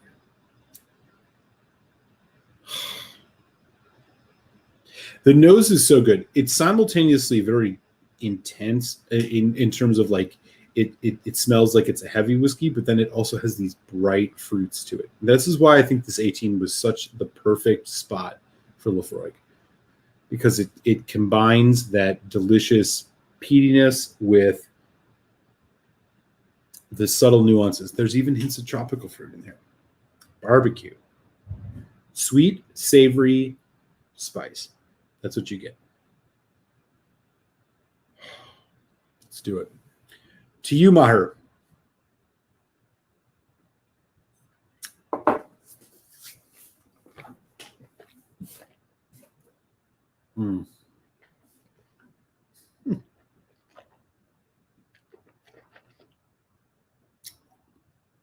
God, that's so good. I like the lore, but goddamn, I wish this was still on the market. It arrives at medium balance or medium viscosity, tons of complexity, and then it just surges into a much more bourbon cask forward on the second half of the development. Vanilla, toffee, caramel, and it hangs on for a long time. It goes into a really, really nice long finish, malted milk balls, nutmeg, slight peach, slight anise. God. The peat smoke is there, that medicinal iodine, hospital, Band-Aid, dentist office, whatever you want to call it. It just kills. And right now in the US, I mean, these are only available on secondary market. They're upwards of $200 now. I got this last year at 170, but they're more than that now. And so Maher, if you're really seeing this for $130, buy more than one. It's the best Laphroaig, I think, overall. If you take price out of the equation. If you include price, I'm a 10 cast strength guy. But yeah, it's killer. Absolute killer. God, there's this like nice like hazelnut, or what's that? You know, you buy mixed nuts. It's the really big one, the big white one, Brazil nut.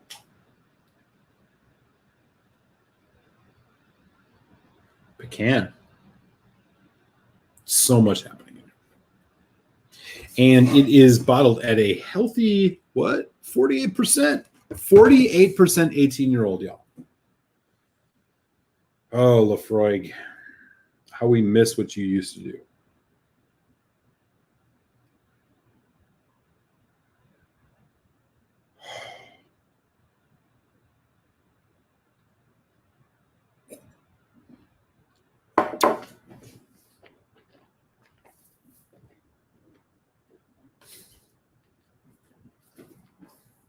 You just can't fuck with this whiskey, man. It's that good. Buy two. Maher, buy two. If you can buy more than two, buy more. God, that is good. Fuck. It's not as refined. It's not as refined is the wrong word. It's not as designed as the lore. The lore, which is the NAS that it replaced this, I really like. And what's interesting about the lore, the chocolate notes on this are just still going. The thing I like about the lore is like you literally can notice where it goes from stage to stage to stage, right? Because it's supposed to be this whiskey about celebrating the history of Laphroaig, and you literally can taste like each step of it. It's very clearly defined. Like it's a very designed whiskey. It's a very good whiskey. But it's not the 18. It's a notch below this 18. This 18 brings its subtlety in ways that like you have to experience. It's not as noticeable. It's not as like, oh, this whiskey just changed considerably. It's like you have to be paying attention a little bit. It's a very rewarding whiskey in that respect. Yeah. I would take the 18 over the lore all day, and I don't think there's anybody who would disagree, but I'm not saying that to bag on the lore. I actually think the lore is quite good. Okay. Let me catch up here. Drams has got a white tube. Yeah, for sure. Awesome. Can't go wrong with that.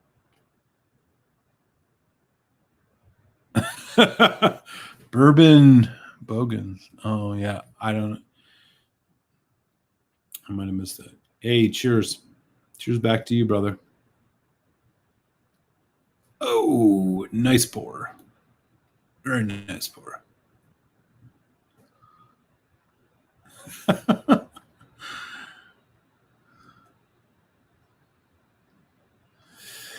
Oh, yeah. I'm not sure which one you're referencing to, but it's always good to have you in the house, Cohen. This video is sponsored by Laphroaig 18, which reminds you, if you want to...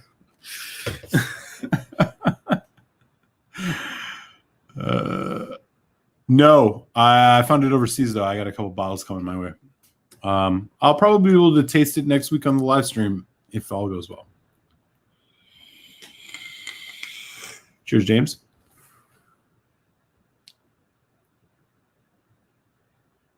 Yeah.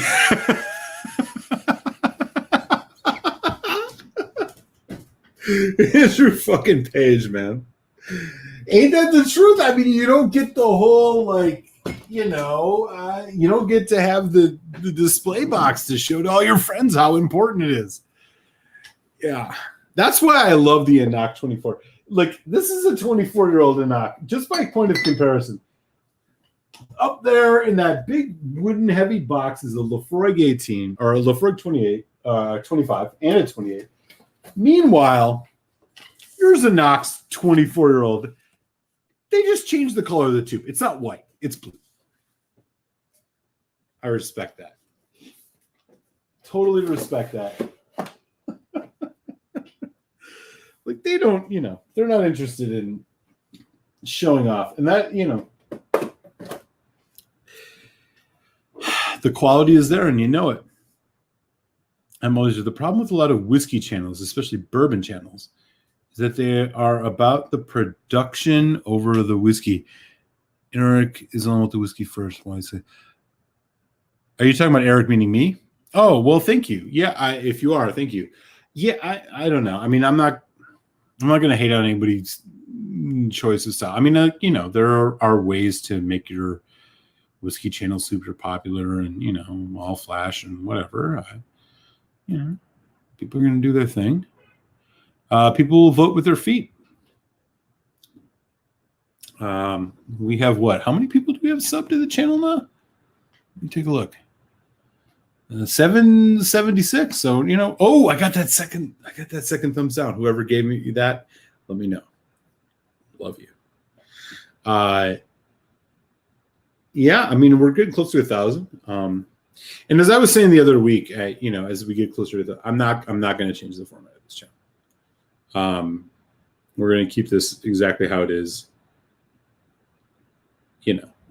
I'm not. Yeah, I will take the advertising bullshit and make a few pennies off of it, but I'm not going to sponsor distilleries or whatever. I'm going to keep it real. Like I did this just to have fun. I mean, honestly, as I always say, I learned more about whiskey from y'all than I would if I wasn't doing this. So it's much more interesting to do this because y'all get to tell me stuff, and I'm like, oh shit. These are people I wouldn't otherwise get to engage with. So yeah. I'm not trying to be the next whoever, whatever, and sell you guys t-shirts and shit. If you want them, let me know. We can make something custom, but I'm not, I'm much more interested in just having good drams with people.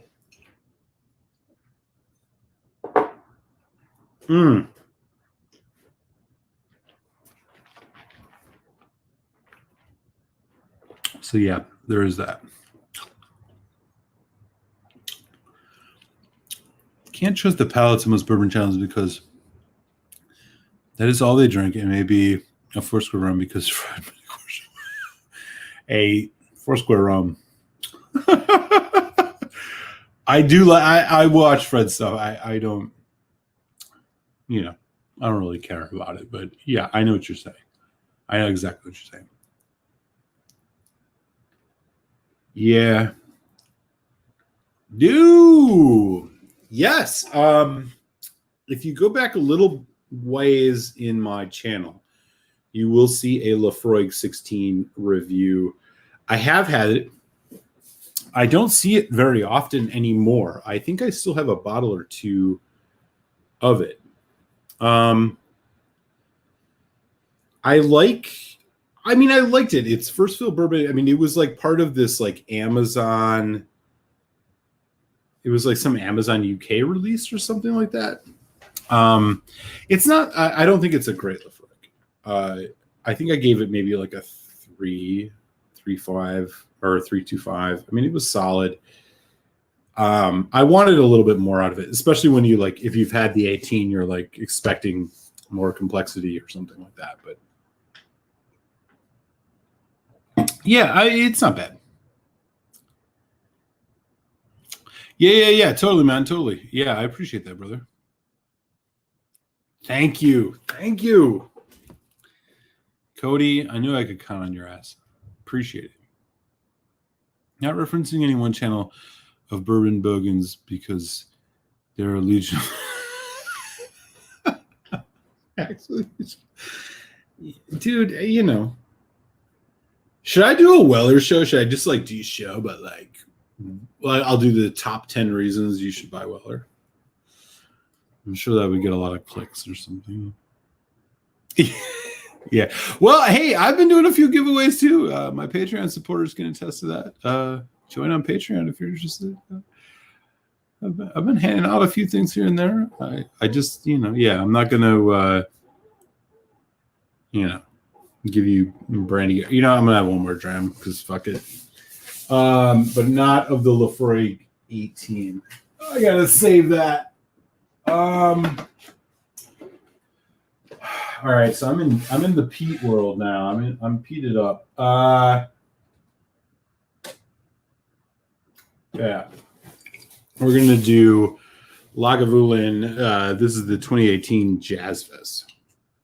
It's not that good. It's a good whiskey, but it's just not something you need to go out and buy. So don't bother about that. I know it sounds fancy, but it's not.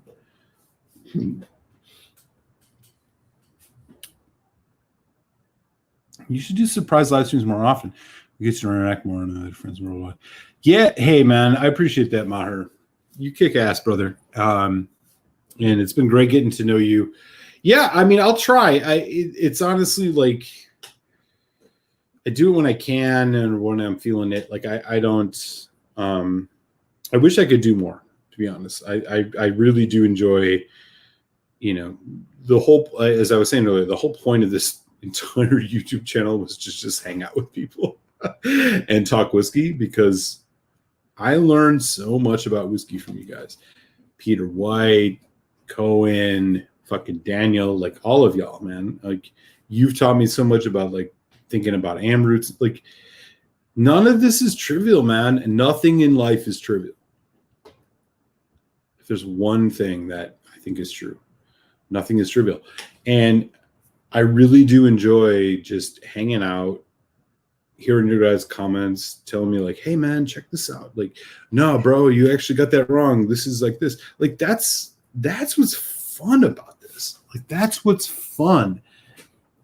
Like sitting here with a bunch of whiskeys isn't fun if you can't enjoy conversation with other people or share it with others. That's what's important to me, man. I don't care if I ever get 1,000 subscriptions. I don't fucking care at all. If I do, great. But like the point is that I want to learn about whiskey.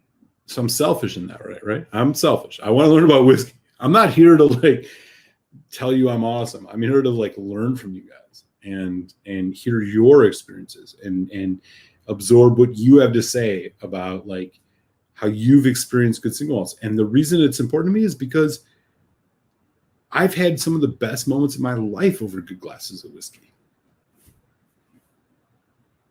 I have. This is the fucking truth.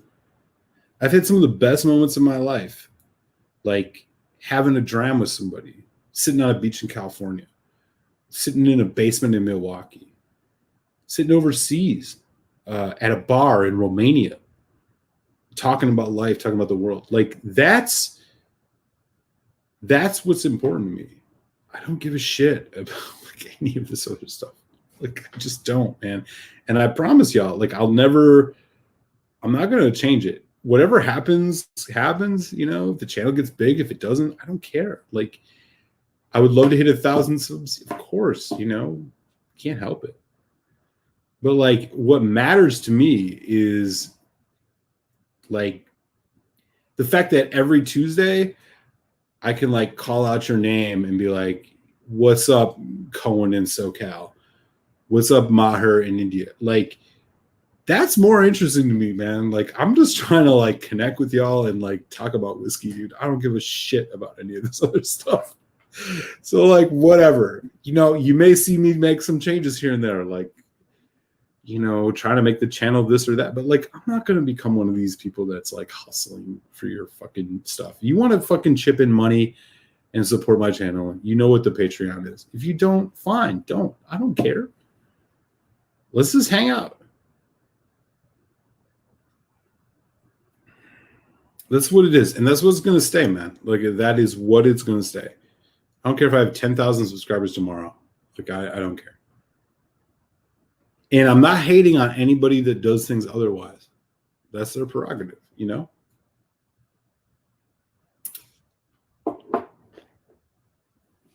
not going to act like I'm some whiskey expert. I'm not.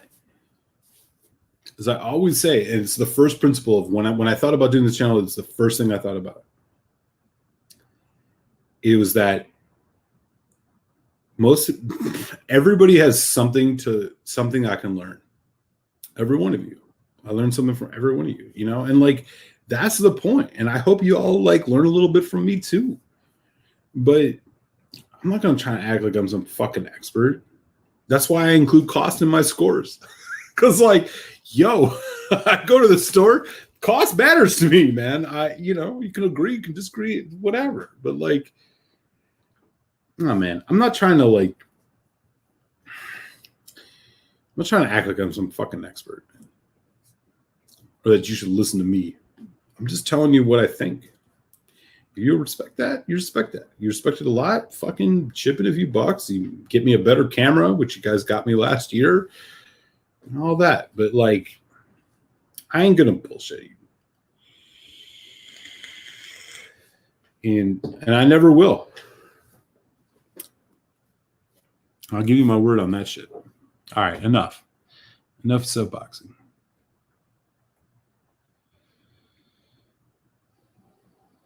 What's going on here? All right, let me just catch up in the chat. We still got 12 folks in, which is rad. Yeah. Oh yeah, I saw that. Yeah, we should do that. Hell yeah, Richard.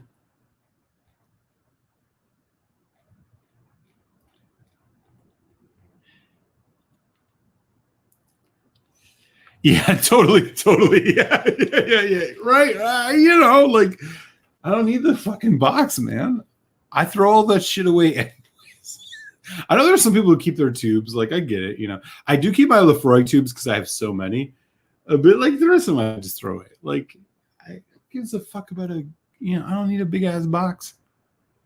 What up, Juan? Beaming his signal all the way from the Hawaiian Islands is great to see you, man. Thanks for swinging through. Always good to have Juan in the house. Thank you for being so real and not unpretentious and not a tunnel vision teabag that only focuses on bourbon. Yeah, man. I appreciate that, man. I strive to do that. I appreciate that too, man. I'd love to hit it. If we get there, we get there. Eventually we will. I think, what are we at? I got to refresh the page. This is how much I pay attention to. Yeah, we're at 776. I mean, like, we're 77.6% of the way there, Okay. As I said, I will not, I will have a celebration video or something when I hit 1,000, but I'm not going to change the format. The format's staying the same. This is going to be me and my dumb 2 cents and my, like, asking y'all for your thoughts. That's all it's going to be. I'm not going to change that. That's right, brother. What up, trooper? Yes, indeed. Cheers, man. Appreciate that, homie. Yeah, we'll get there sometime, man. But, it is what it is. It's all good.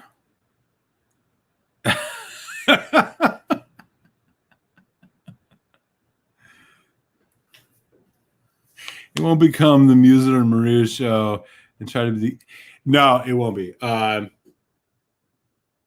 Yeah, no, it's not going to be that. It crossed my mind. I'm not going to lie. Maria is a. How should I describe Maria? Is now a friend of mine. We've had our moments. But Maria likes whiskey, and I feel honored to have been able to share whiskey with her, and she's enjoying some whiskeys that I bought her. We are not going to be doing the, bourbon, what are they called? It's bourbon night thing. Maria and I both got some other things going on in our lives, and so that won't be in the cards going forward. But it is not out of any animus or anything like that. Like, we're on good terms. She's good people.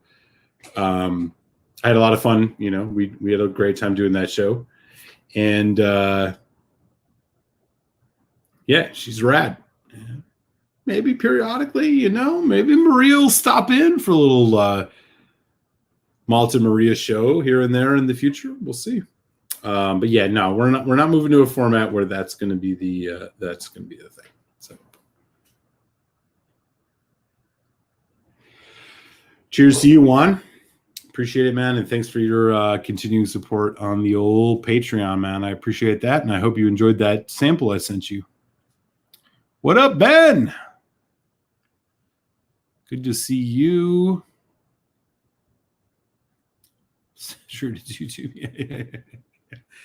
Oh yeah. We're Maria and I. Yeah. Yeah, we were kicking around the idea. I don't think it's in the cards anytime soon.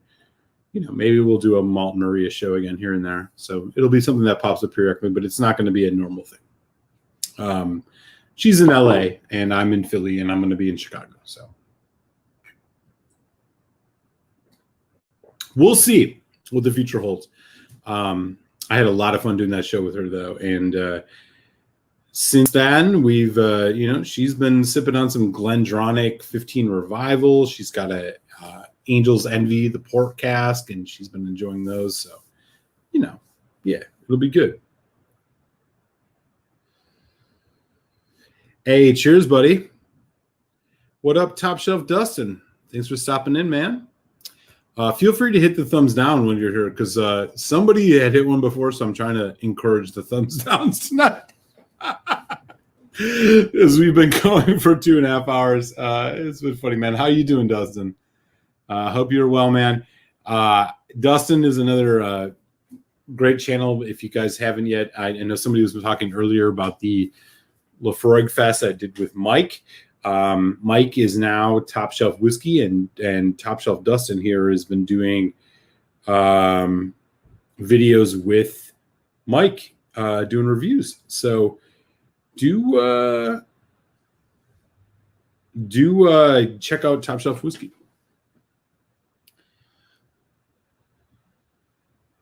All right, what else we got going on? Does Maria still hate me and blame me for drinking beer? I don't know. I'll have to ask her. I doubt it. Maria, she was not a Pete fan. I like I said, I bought her a Angel's Envy port, the port matured, and then I also bought her a Glendronach 15 Revival, and she's enjoying those. So yeah, no, she's not a Pete person. That's for sure. Cohen. Maria can now go to the Daily in Santa Monica. Yes, she should. She lives in Marina Del Rey, so she fucking should. Oh, thank you. Appreciate that. No, you wouldn't. No, I wouldn't expect that. Yeah, man, I can't wait to get there. Yeah, I'll be in Chicago. I mean, the latest I'll be in Chicago is June 1st. So, we're going to have some different backgrounds. I might actually have another shelf behind me because I got a bunch of whiskey that's not even out. Oh, I'll eventually get into that. Oh, yeah, we're on great terms. Yeah. Yeah, that was a really fun show, man. Yeah, Maria's great. She's good people. I got nothing but love for her, and stay in touch. It is what it is. You know how it goes. Y'all are the best, man. All right.